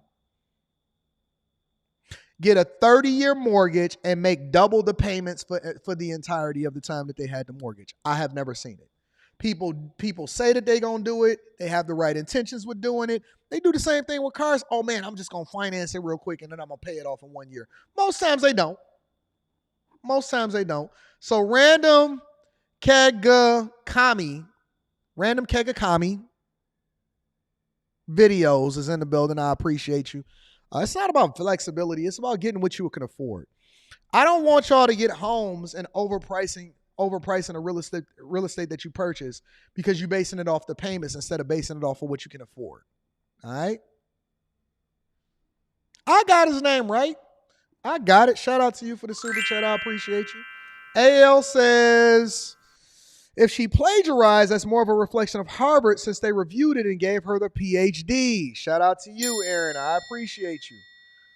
Prince Elian says, E.T. would be a fire interview, just saying. Oh, they turned me down. To be fair, they didn't just turn me down. I asked for an interview with them much earlier, way before I really started getting a lot more visibility. And respectfully, I understand that. They was like, yo, we not doing any interviews right now or anything like that. Here, let me suggest to you somebody else that we want to big up and we want to blow up. And I was like, I didn't grow up off of them. I grew up off of ET. So it's not bad that they turned me down. People turn me down a lot of times. That's what sales is. That's what interviewing is. That's what people always turn me down now. I would say that 75 to 80% of them come back.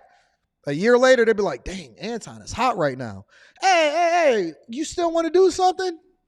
Then I act like I never even see their DM. I just go ahead and hit the. I'm up now. And that's why I treat everybody with respect. When people hit me up and they be like, Anton, I want to get an interview with you. They only be having 100 subscribers.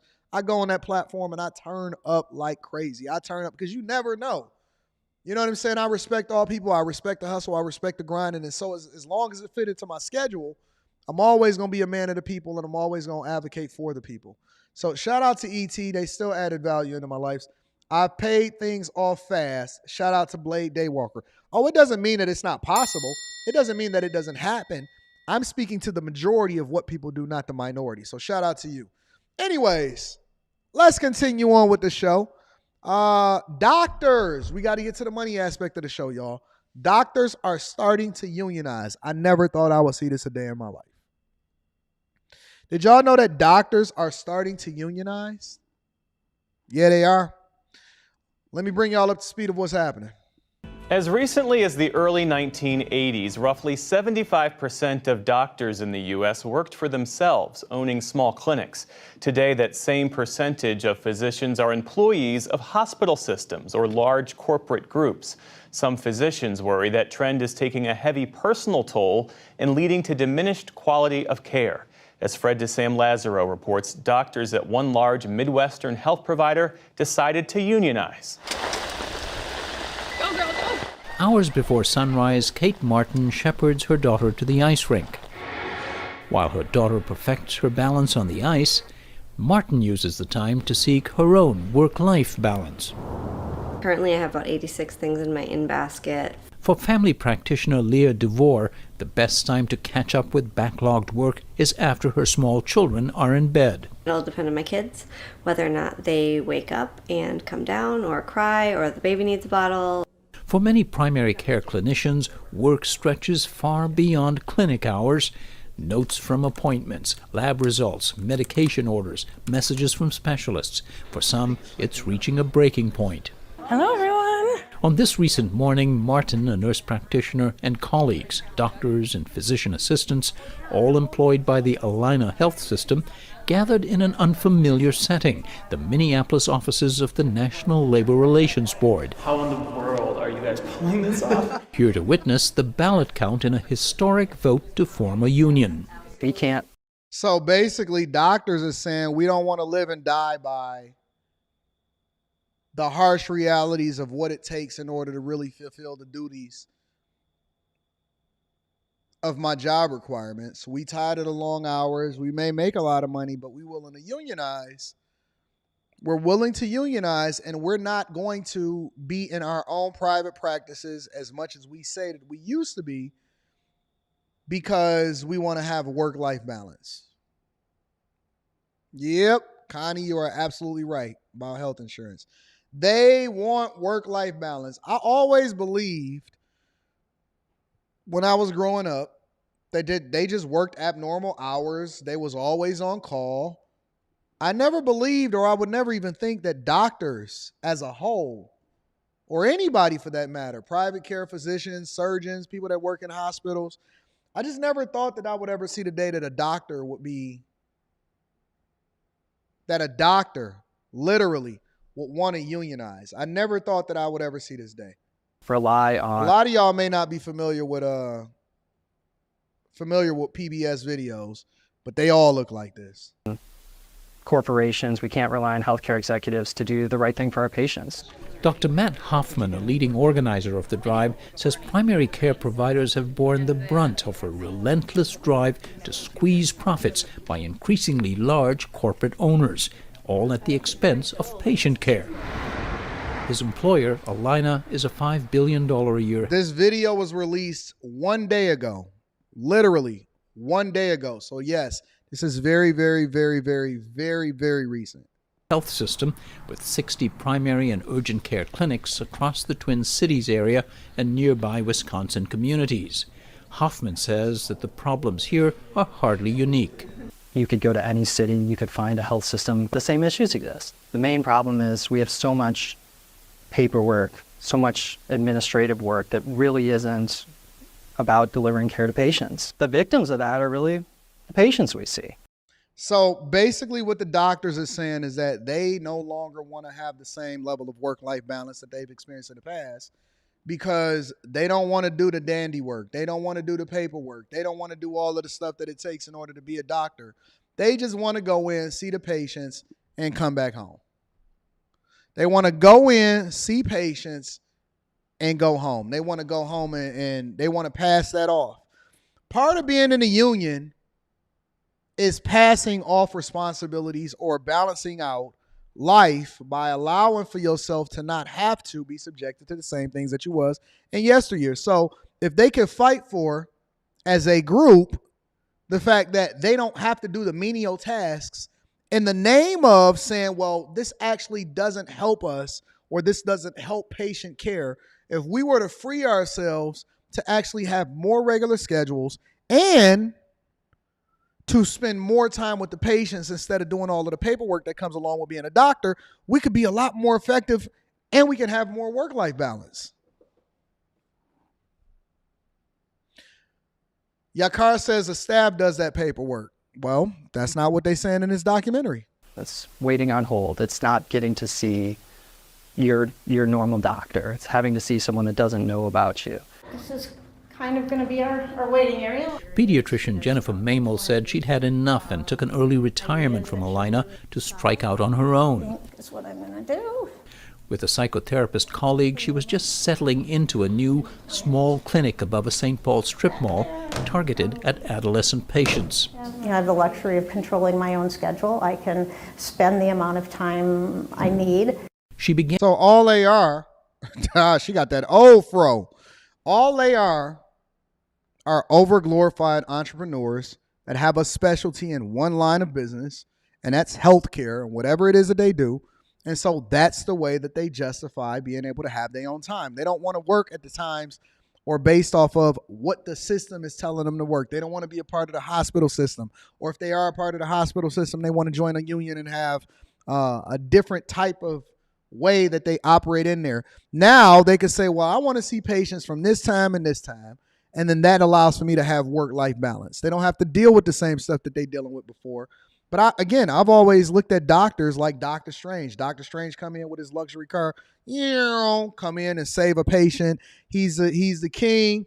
He drives out. He's rich. He's balling. He may spend a lot of hours. He takes a lot of risks, but he get a lot of rewards as a result of it. That's changing now. Everything is going over into structure. Everything is going into, I want to have work-life balance. That's like a theme of today right now.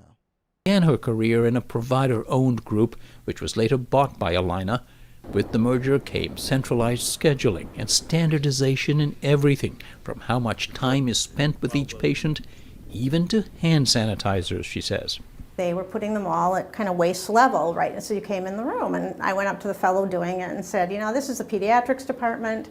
How about if we put them up a little bit higher? Because I could see kids really enjoying these. He said, no, I've been told they have to all be at this level. A week later, of course, they had to come and move them all. Dr. Hoffman was among those who protested an even graver policy at Alina, one they took to the New York Times. The policy instructed staff to stop providing care to patients with more than $4,500 in overdue bills, going beyond the more common practice of turning over such debts to collection agencies. Did you have personal experiences with patients that you could no longer see? Yes, absolutely. These are the patients that really need the care the most. People that can't. Okay, so let me ask you a question. This is just to be objective. So they didn't like the fact that the healthcare system, and I'm not saying right or wrong, I'm in no position, I've never been a doctor, I've never had to deal with patients, right? And they're basically saying, we don't like the idea that the healthcare system that we work for stopped seeing patients once they had bills and they weren't paying us, even though we have to pay you. I'm looking at it as a capitalist, okay? And I'm asking this question as a capitalist.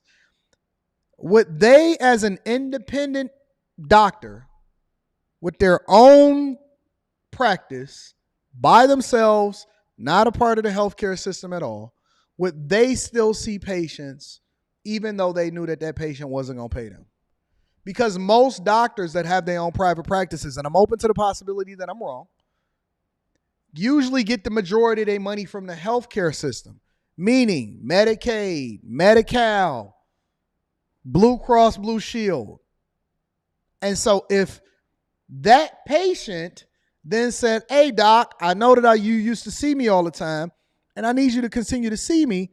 I don't have no more health care coverage, though, and I'm not going to be able to pay you. Would you still see him in your private practice?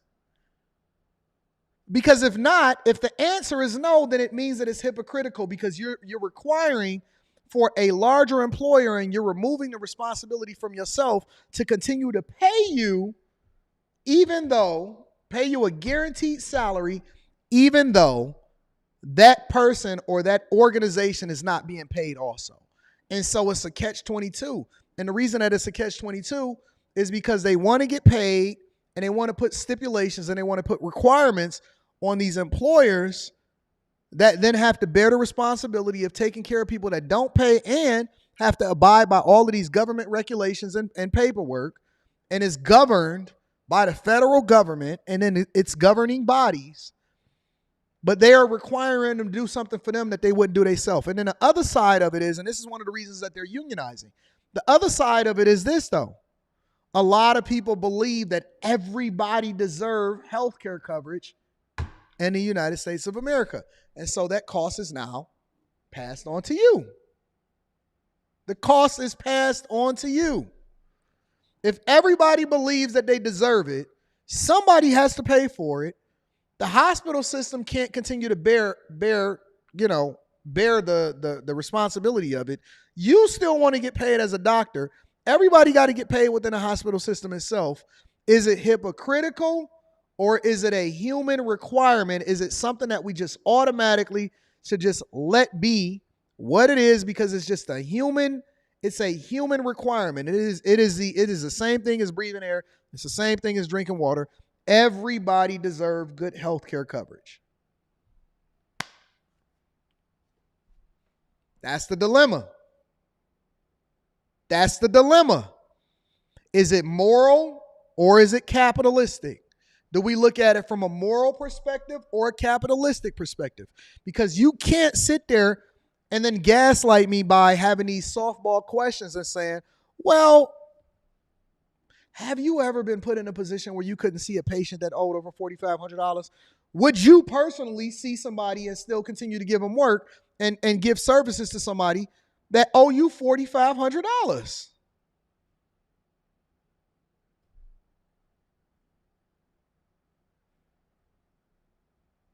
Are you willing to work for free for something that you spent a lifetime mastering, going to school, residency? Are you willing to do for free something that you spent a lifetime mastering? And if so, then you got a leg to stand on. Otherwise, it's a disingenuous argument. That you could no longer see. Yes, absolutely. These are the patients that really need the care the most, people that can't pay their bills. A lot of these people are children. Allina announced it has since discontinued the policy. The company declined to be interviewed for the story, but in a statement said, quote, while we are disappointed in the decision by some of our providers to be represented by a union, we remain committed to our ongoing work to create a culture where all employees feel supported and valued. When all the ballots were tallied, the 500-plus providers voted 2-1 in favor of the union. What do you expect if you get to the bargaining table?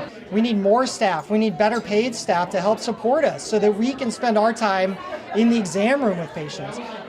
So they basically want to pass over the responsibility of doing paperwork, and they want to hire more people, and they want to do less work, and they want to spend more time with the patients and then be able to go home, and they don't want to have that responsibility. That's what it comes down to. That's all he's saying. Dr. Matt Hoffman is basically saying they don't want to deal with the things that they have to deal with and all the requirements of them and doing their job effectively. They want to go over and pass that on to somebody else, and they want to. And the only way that they can do that is to band together in a union in order to get their needs and their demands met. That's all he's basically saying. We need help with our paperwork, with the administrative tasks, so that we can focus on patient care. That's really what we're looking for. Things have to be pretty bad, I would argue, when physicians do try to organize, because This has never remotely been a part of their professional culture. I said the same thing. Paul Clark, a professor of labor and employment relations at Penn State, says the doctor's vote is hardly the final chapter. Your guess is that we won't see a contract between Alina and this group of doctors anytime soon. If there was, it would be highly unusual. And they've said. And that's enough. We don't need to read any more of that. We don't need to see any more of that. And then a lot of times these healthcare systems, they have to pass all of these costs over into the patients. And that's why they charge you so much money. And you see how much they charge in the insurance company. If you try to have a baby today, and this is going to lead us into the next thing that I want to talk about. If you try to have a baby today, and that's the one thing that I made sure that I held on to. I held on for that when I was going through the 2007, 2008 recession. My daughter was born in February 2008, right? And of all of the things that I had to go ahead and sacrifice and make a payment on, I sacrificed. I gave my car back. I sacrificed. I gave the other car back. I moved back into my mother's basement. I made sure that I had the best health care coverage for when my daughter was born because I did not want to be saddled with that debt. I just didn't. I didn't want to be saddled with that debt. And if you look at the costs and how much they're charging these insurance companies and how much they dinging them and billing them to death for you got this pen or, you know, if you ever get an epidural or, you know, patient care and stuff, somebody said YouTube needs a partner. No, we don't. No, we don't. Nope. You get what you put in. It's a dog-eat-dog world. I don't want to be a part of no union with no other content creators. You can forget it.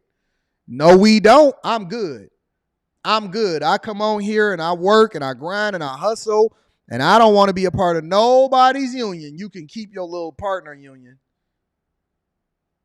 And so they have to pass over them costs over to the consumers or to the insurance companies, which then is another form of inflation because the cost of things and doing business is going to continue to go up based off of what your needs are as an individual.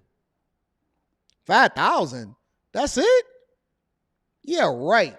Bro, I'm sure it's even worse now. That was in 2008. That was 15 years ago. Boy, the cost of having a child, y'all still want to have a kid? All right, we'll get there. I want to share with y'all something else that's going on. Let me read a couple of super chats and then we're going to get to the last thing. First of all, I didn't even see this one come through, but let me give a round of applause.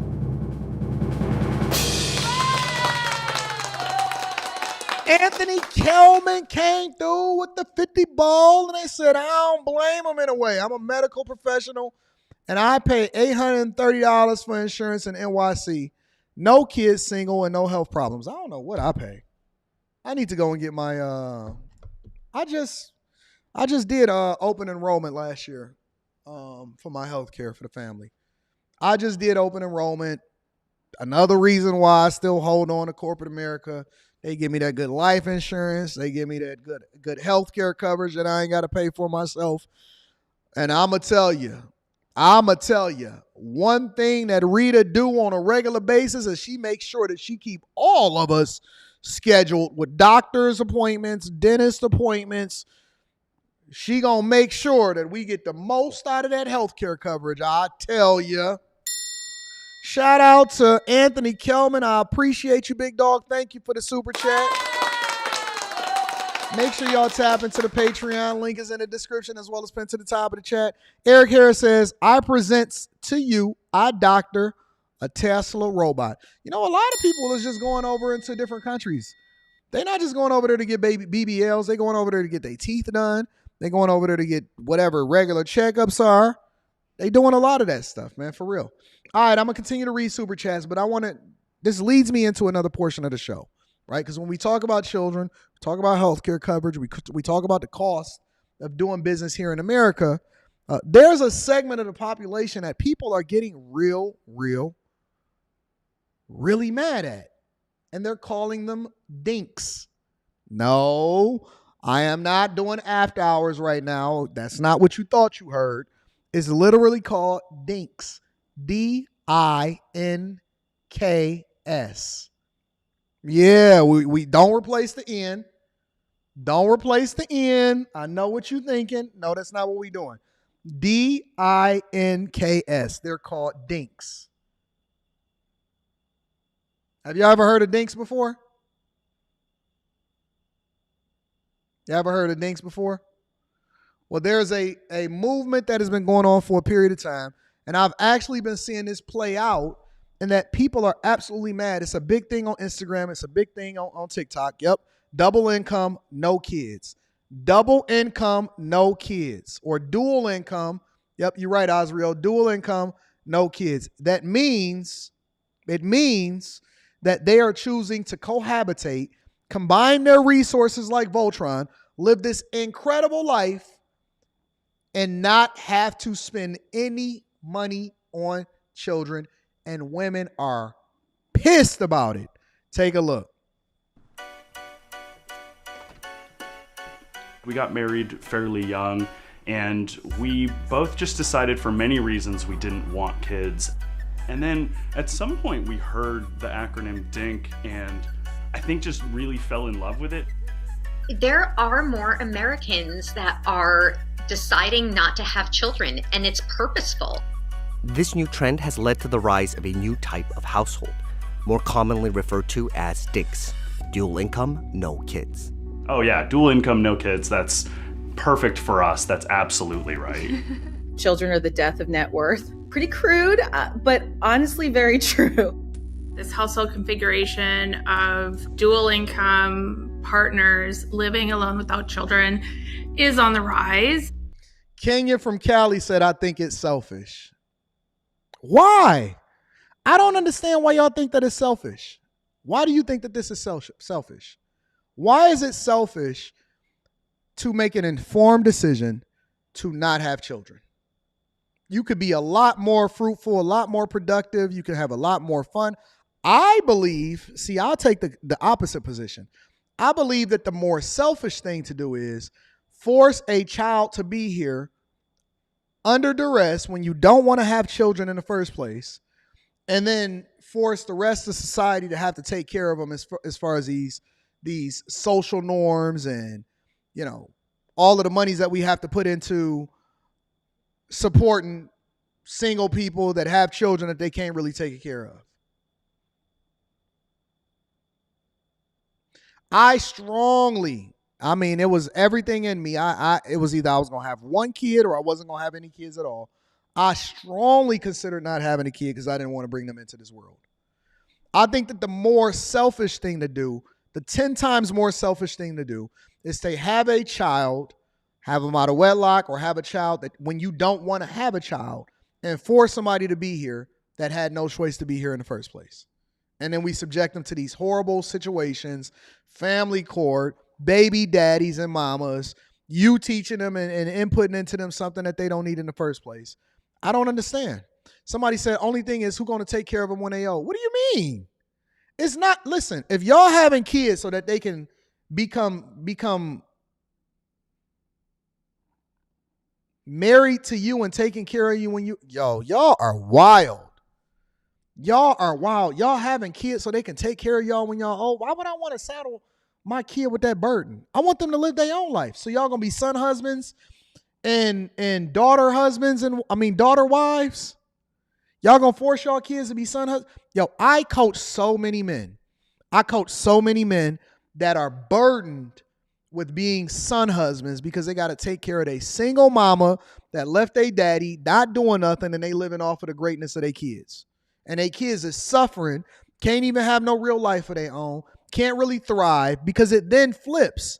Not only is it more of a burden when you don't have the resources to be able to take care of children, in that it kills your wealth, but then it kills the wealth of the child, and that it burdens the child to have to spend their life making sure that they take care of you.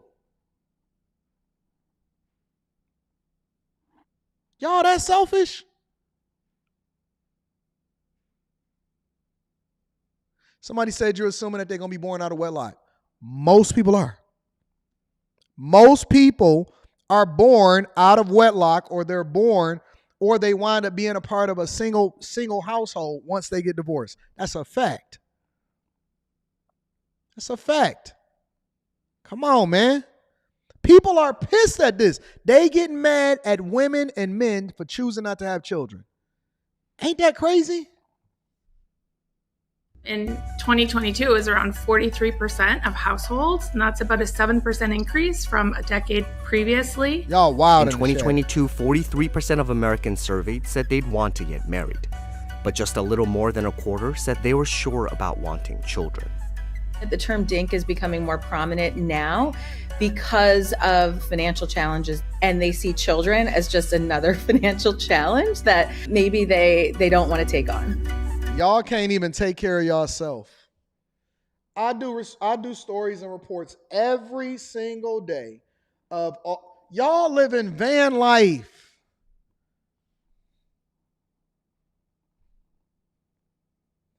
Y'all out here living van life. Van life.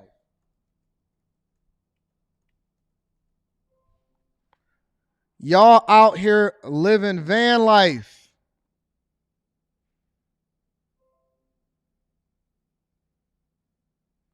Look.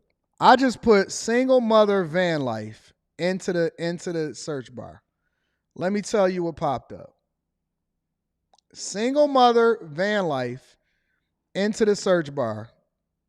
And this is what popped up. Real talk. Y'all driving around in econo lines.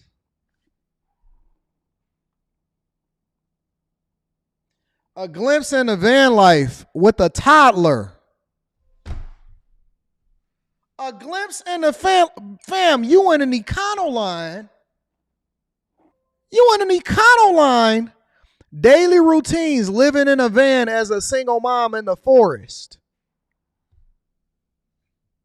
Same econo line as the one from 2 weeks ago. Look.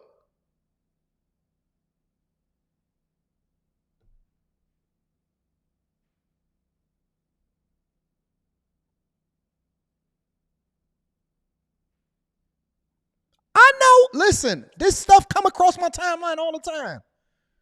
I'm going to do a review on her life one day. How y'all going to get mad at the responsible people for being responsible? And then y'all refuse to hold single parents accountable for being the most disrespectful to your paycheck as far as taxpayers, but then y'all hold people accountable for doing the right thing fiscally. That is so weird to me. I don't understand it, bro. So what's it like to live with a dual income and no children? And will it be the future of American households? According to a 2023 survey of DINKS, finance played a major role in their decision to not have responsible children. People. More than a quarter of respondents said they simply aren't able to financially support a child at the moment. When we advise clients about having children, we honestly don't even give them the full real details and the real numbers. It's one of those things, if you actually see the math of it all, it might make you decide to not have children. It costs the family an estimated $310,605 to raise a child born in 2015 to age 18. And that ain't even including student loans that you got to take out. Look, and it's going up every single year. $310,000 per child. And some of y'all got 7 kids, man. I know my math. 7 times 3 is 21. You telling me that you got $2.12 million? Come on, family. Come on, man. Your father and your mother was irresponsible. That's why all of y'all grew up in the projects. They had 13 children and it was poor as piss. Well, listen, they did the best they could do. We was on that government cheese. Somebody else took care of y'all. Adjusted for higher future inflation. And that doesn't even include the cost of college. So if you look at inflation within the child care market, it surpasses general overall inflation within the economy. Some couples are contemplating having children at the same time that they're still paying off student loans that they incurred when they were 18 to 22 years old. One of my very closest friends, she's been struggling with the reality that the take-home pay she makes is about equal to what childcare would be. that's a really hard position to be in. So her homegirl is working to pay for childcare. She might as well just stay home. Her entire paycheck when she gets home goes straight over to childcare. So she working just so her kids can be at childcare. She might as well just stay home. Well, she can't stay home. You know why? Because she's probably a single baby mama.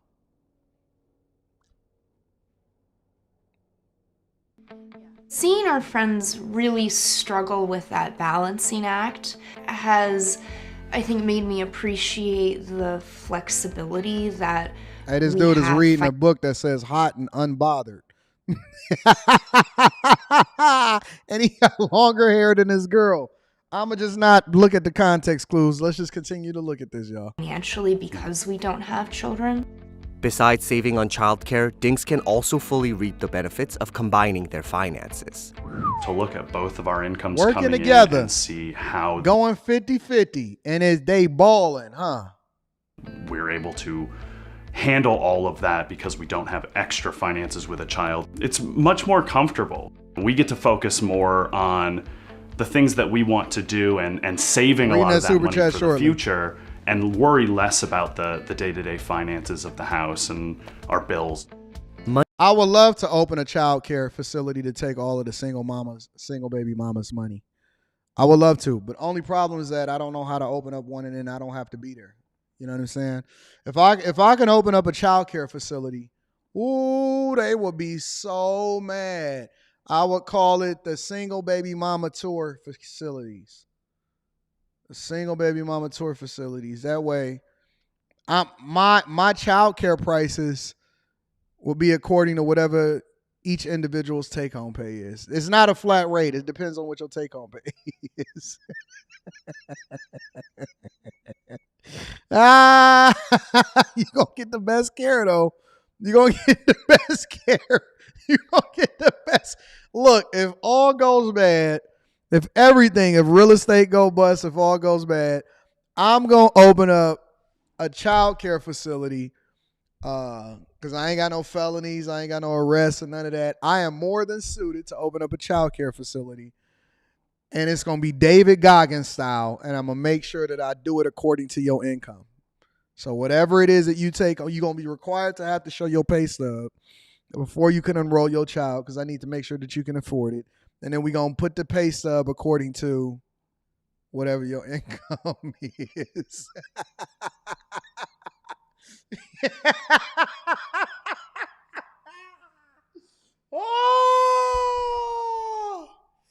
Oh, that's wild. Money isn't the only expense that DINKS can save on. The free time is actually one of the biggest things for me. So we built me a little office / bedroom out here. We definitely have some more expensive hobbies. I build mechanical keyboards, like computer keyboards, in my spare time. Living the dream. And just parts and stuff for that can be very expensive. Not having children has given us the freedom to pursue other things. DSMCS. Remodeling our home. I'm a beekeeper. This chick living really the dream. handy She a and I like doing beekeeper. stuff around the house. Now I know when I used to watch, what was them shows on House Hunters? I used to watch House Hunters back when I was poor in 07, 08. And they used to be like, oh, I'm a flower pot gardener. And then the man would say, oh man, I'm a Sprite delivery driver. But we are looking for a house that's $1.2 million in the middle of a recession. And I used to be like, oh my God, how are they doing it? Oh, well, they dinks. They're dinks. I wouldn't have the time to just do that after work if I feel like it, if I had, a child to care for. In her spare time. Fewer expenses leave DINKS with more disposable income to play with. Disposable income is power, it's stability, and for many couples, it's security. Nah, Kenya. The security that having 6 months of income saved for emergencies gives you, that security was so helpful to us during COVID when I was out of work for 6 months. Let's have like a smaller tractor style. Next year we're gonna get a zero. We have more tolerance for chaos. No, I think. they out there doing the leaves and fashion with a fashion statement. You know they ain't got no kids. We have more tolerance for chaos, I think, because of our savings. Marcella says life is more than money. I agree. But chances are you're not going to be living no life without no money. It's another side of that. It's another side of that. Marcella said life is more than money, not when you poor. Not when you poor. Ain't nothing like going to the library in order to go and rent a DVD for free. Y'all don't know what being poor feel like. Some of y'all don't remember, or some of y'all are too far removed from what the past feel like. Bro, I used to, listen, in 2008, I had like 7 library cards to all of the surrounding counties, I had a library card in West Bloomfield. I had a library card in Commerce. I had a library card in Detroit. I had a library card in Southfield. I would go to all of the best libraries depending on what was going on for that day. Yeah, we used to rent DVDs for free from the library. All of the latest releases. Yeah. Listen, stop telling me that life is not all about money. Not when you poor. Not when you poor. Not when you poor. I read so many books. Man, I was reading crazy, a madman reading. I would be renting books and keeping them and all of that. My library card was lit. Only thing I had to do was make sure that I had gas money to get over to the library. I'm telling you the truth. Everybody keeps saying life ain't all about money, but that don't apply to people that ain't got money. The worst feeling in the world is being poor and knowing that you're going to wake up poor in the next morning and then wake up and then not realizing that you're poor until you come to your full senses and you're like, dang. And then you open up your bank account. Man, listen, for the first 3 years, every day straight, I used to look at my bank account. When I started getting money again, for the first 3 years, every single day I would check my bank account just to make sure it was all still there. Like, this got to be a dream. This is a dream. For the first 3 years, once I started getting my bag back, I would check my account every single day just to make sure it was all still there. Because I was so used to waking up in a nightmare thinking that I had money, and then I was like, oh man, I'm still poor. That wasn't a dream. That wasn't a bad dream yesterday.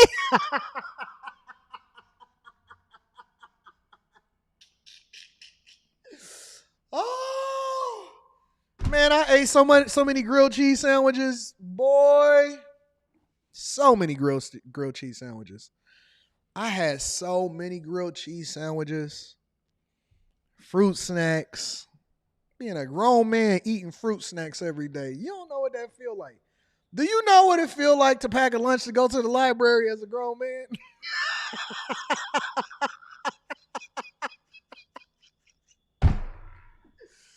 Y'all don't know what it feel like to pack a lunch to go to the library as a grown man. We ain't have nothing else to do.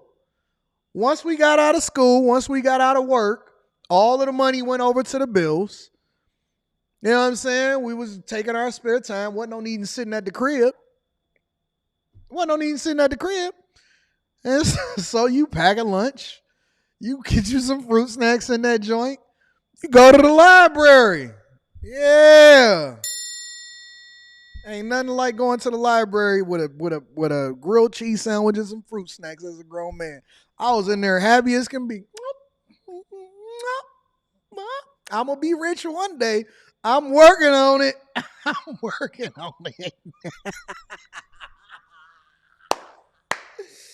Y'all too rich for me. Y'all got too much good taste. Yo, somebody said that ramen noodles. Let me tell you something, bro. I started figuring out how to whip it up. You get you a dab of ranch, a little bit of black pepper. You get a couple different cheeses, and you don't let when you do your ramen noodles, you don't want to let all of the water out. You want to let it simmer. So you put it down. You put your ramen noodles down to just, the lowest level that you can on the stove. You leave a little bit of water in there so that it starts to melt the cheese. You got to get some good cheese, because if you get the wrong cheese, it's going to be looking like a slab of bacon on top of that joint. And you let it simmer so that when you put your little stuff and you put it in there, it kind of melt in there. That junk was so slapping. I figured out how to survive, and I was eating good. All of that high salt, all of them fruit snacks, all of them grilled cheese sandwiches. All you need is bread and cheese, boy. You don't know nothing about it. Y'all too far removed from what real people was looking like and living like. Too far removed.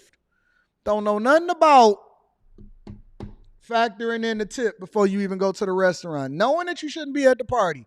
I'm going to eat before I come. Everybody keep requiring you to come over to their birthday party. Knowing I got to bring a gift. Okay, that messes up the budget. Yo, I remember I was a grown man when the recession hit in 2008, 07, 08. And I remember giving Rita an allowance. She sent me a screenshot of our previous budget. I almost got depressed. I ain't even gonna lie to you. She sent me a screenshot of our previous budget and I almost got depressed. I said, I don't ever want to see this again. Don't ever send me this again. She said, remember when our budget was this? I said, get thee behind me, Satan. Get thee behind me, Satan. I'm never going back broke again. I don't care what y'all can keep talking that broke talk. Let me tell you something. I'm never, ever, ever, ever. I will rather work till I die than be poor. I would rather work 24 hours a day and suffer on that front, or work 20 hours a day, get 4 hours of sleep, than be poor. I would rather. That budget was so depressing, I didn't even save it. I said, get thee behind me. I prayed against that. I prayed against it. See, y'all don't know nothing about humble times. You don't know nothing about suffering. You don't know nothing about a chick holding you down and you ain't got nothing. Who was that in the background you saying thank you to? I'm at IKEA looking for something. So you in a Porsche at IKEA? Yeah. Don't be over there saying thank you to no more men. Okay, sorry. Do you remember what your allowance used to be? What I used to give you in the budget in the poor days? Yes, wasn't it like 25, 30, something like that? Woo! Getting your paycheck and giving your chick $25. Hey, here's $25. You can do whatever you want to do with it, girl.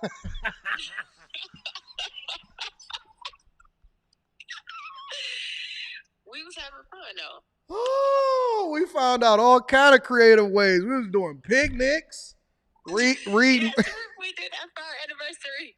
For our anniversary, we went on a picnic, boy. It was fun though. We was in the grass like, ooh, I was making butterflies in the grass. I was out there looking stupid in the mug, making butterflies in the grass for free. Woo, this is a heck of a trip. You are crazy. Oh my God. Boy, they don't know. They don't know. They have no clue. Getting that fruit snacks in your lunch so that you can go to the library. Good old days. All right, I'm out. Bye.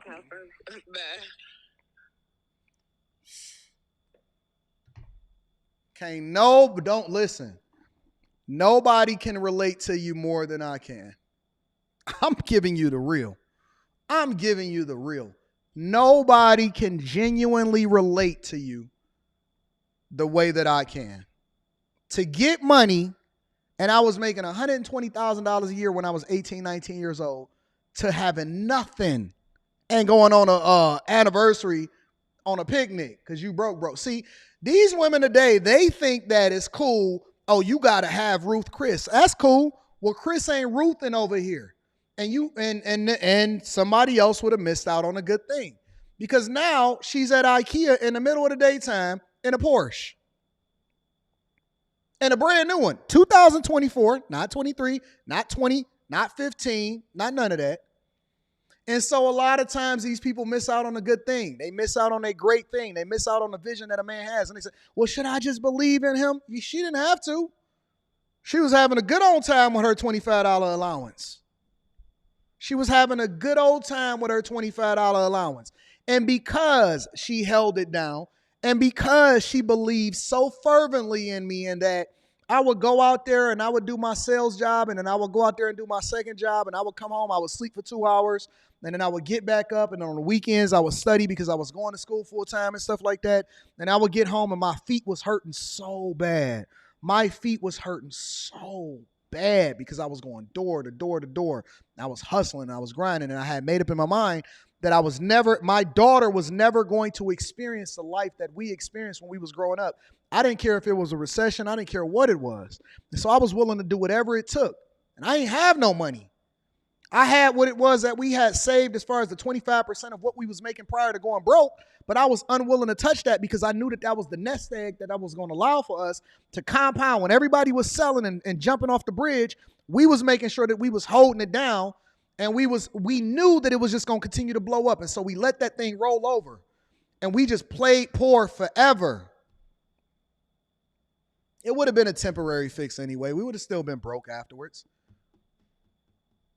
But see, when they trying to give y'all relationship advice, when they trying to give you financial advice, when they're trying to give you advice on what it means in order to hold it down or endure long enough to the end to actually get to something that's more successful, when they trying to teach you how to look at finances differently, or how to make an investment in yourself, or what it takes in order to really become successful, and they trying to give you a shortcut, or they telling you what love is, or what you should look for in a man, or what you should look for in a woman, they don't know because they ain't never did it. They ain't never endured through it. The first minute, the first time that it was a little bit of turbulence, y'all broke up, and you broke your family up, and you ran out.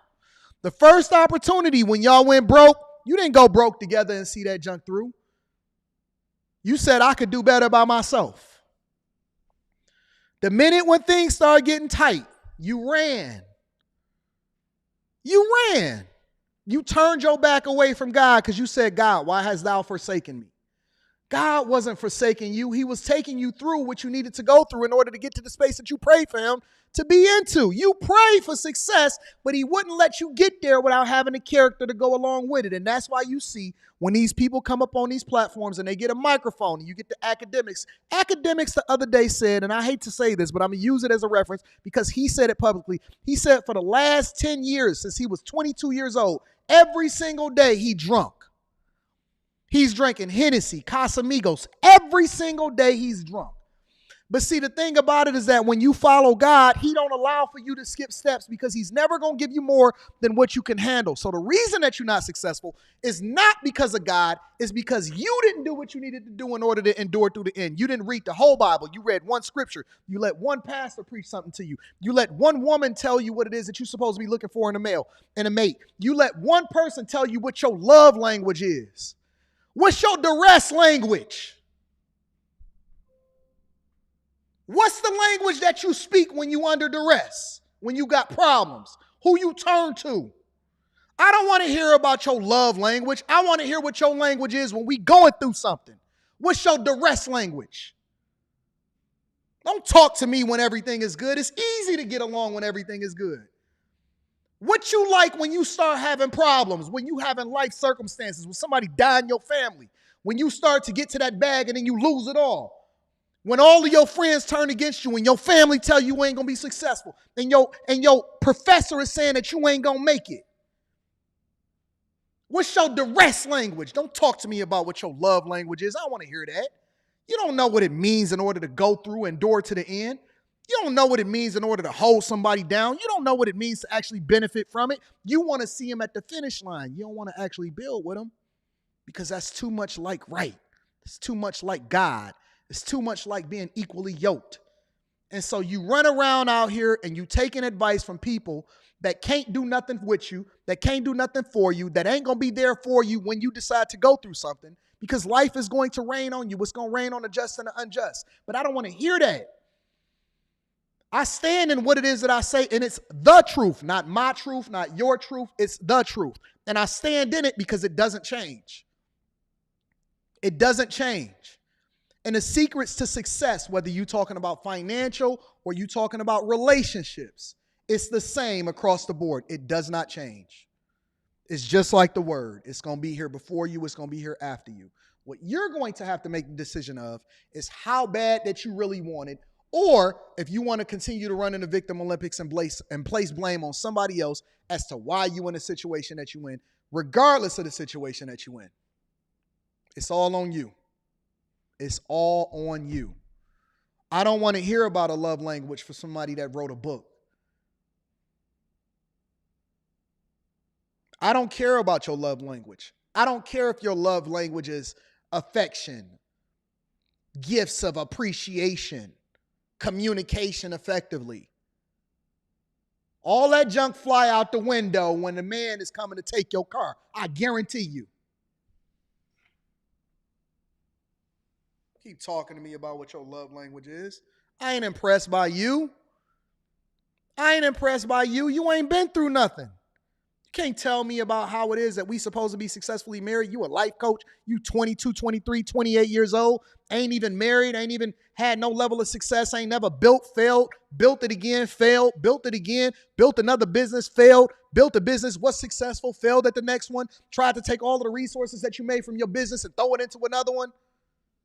You don't know nothing about really having real life experience of what it takes in order to be successful. Y'all just talking, entertaining each other, wasting each other's time.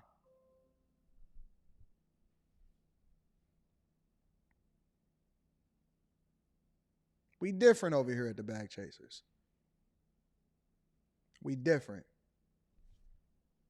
So when you decide to get in touch with me, or you decide to become a part of the Bag Chasers, or you decide to send me an email for a coaching call, you're going to come in one way expecting to have a conversation one way, and you're going to leave different. But you're going to leave being better than you was before you came. I guarantee you that. I love you. I appreciate you. Let me read some of the super chats and we're going to get up out of here for the day. Dan and Stars in the building says, I've worked around and in the value-based care business, care space, and there are tangible benefits and outcome and care and reduced costs when doctors spend more time with patients versus paperwork. Yeah, but who's going to pay for that cost? Who's going to pay for it? Who's going to pay for it? Marriage, Politics, and Sports is in the building, says, DINKS have been around for a very long time, is making a comeback based mostly on the inflated times that we live in. As a married man with kids, I absolutely don't have an issue with that choice for others. Me neither. I appreciate that too. Thank you for the 20 ball. Tyrone Dub says, why does anyone care about DINKS? Like, that couple wouldn't raise some gently parented misfit. Mind your business, people. Shout out to Tyrone. I appreciate you. Civlap is in the building, says, as an older person without someone looking out for them will be at the mercy of the healthcare system later in life. That's a bad place to be in. Blue Chip G says, I'm all for dinking. Shout out to the illegal immigrant birth rates. They got it. Hashtag winning. Appreciate you. Moon Trader says, we should all have kids, but if it's hard enough to pay rent in some cases, you have to give the kid a better life than your own. That's the goal I strive for. Not everybody. They selfish. They having kids so that they can take care of them when they get older. Prince Elian said, there's no money in the cure and coverage for the illness. The government, big pharma, insurance company wants you to stay unhealthy and sick. Biz QAQC is in the building. Shout out to you. Says, I'm a statistician, study demography in 30 years. The government is going to be overwhelmed by the elderly, already happening, absolutely a future tragedy. But you know that they're going to kick the can down the road. Freight Train Shane is in the building, says, I'm a dink, one deep, time. About to have a tink in 2024. Perfect Storm says, I got a vasectomy at 25 and I was told I was selfish also. It's about control. I got a vasectomy also. So any chick that's out there talking about Anton is my baby daddy, use a lie and the truth ain't in you. Rebuke the devil. Mr. Lot says, I believe it. Thanks to Uncle Sam, I'm raising all kind of kids. Yep, you that baby pappy. Bitcoin Brown says SBMTF, single baby mama tourist facilities, is insane. Thank you for keeping us laughing and giving game daily, boss. Thank you, my friend. Florida Panoramic says, I just got to throw up this laughing emoji. Thank you for the fireball, my friend. Eric Harris says, I heard a man save $1 million eating PJ. It happens. Florida Panoramic says, what's a good soft for YouTube thumbnails? I use Photoshop. I use Photoshop for my thumbnails. Still Photoshop, baby. Dialect One says, what's your duress language? Anton Daniels, wow, that's deep. Most men will not take this into consideration when choosing who to be with. Make sure y'all tuning in tonight, man. If y'all not tuned in tonight for the Anton Daniels channel, I think that y'all really gonna miss out. I'm feeling it in my spirit today. Antonio Watkins says, Chef Tom, cooking. I'm feeling it in my spirit today. I almost believe that I'm going to absolutely just say something, and I don't know what I'm going to say. I don't even know what the subject going to be. But make sure y'all tuning in for our Wednesday night talk tonight on the Anton Daniels channel. I believe that it's going to be something phenomenal. Don't come here if you got thin skin, though. Don't come if you got thin skin. We running it up tonight, all right? I love y'all. I appreciate y'all. Thank y'all for continuing to rock with me. Tomorrow is Thursday, our first Thursday of the year, which is Friday Eve. I need y'all to do me one favor before we get up out of here, ladies and gentlemen. Make sure you share this with your family and friends. We don't want to be successful by ourselves. I love you. I appreciate you. Share this with somebody, y'all. If you have not already, make sure you subscribe to the channel. And then tap into the Patreon. Link is in the description as well as pinned to the top of the chat. I love y'all. I'm out.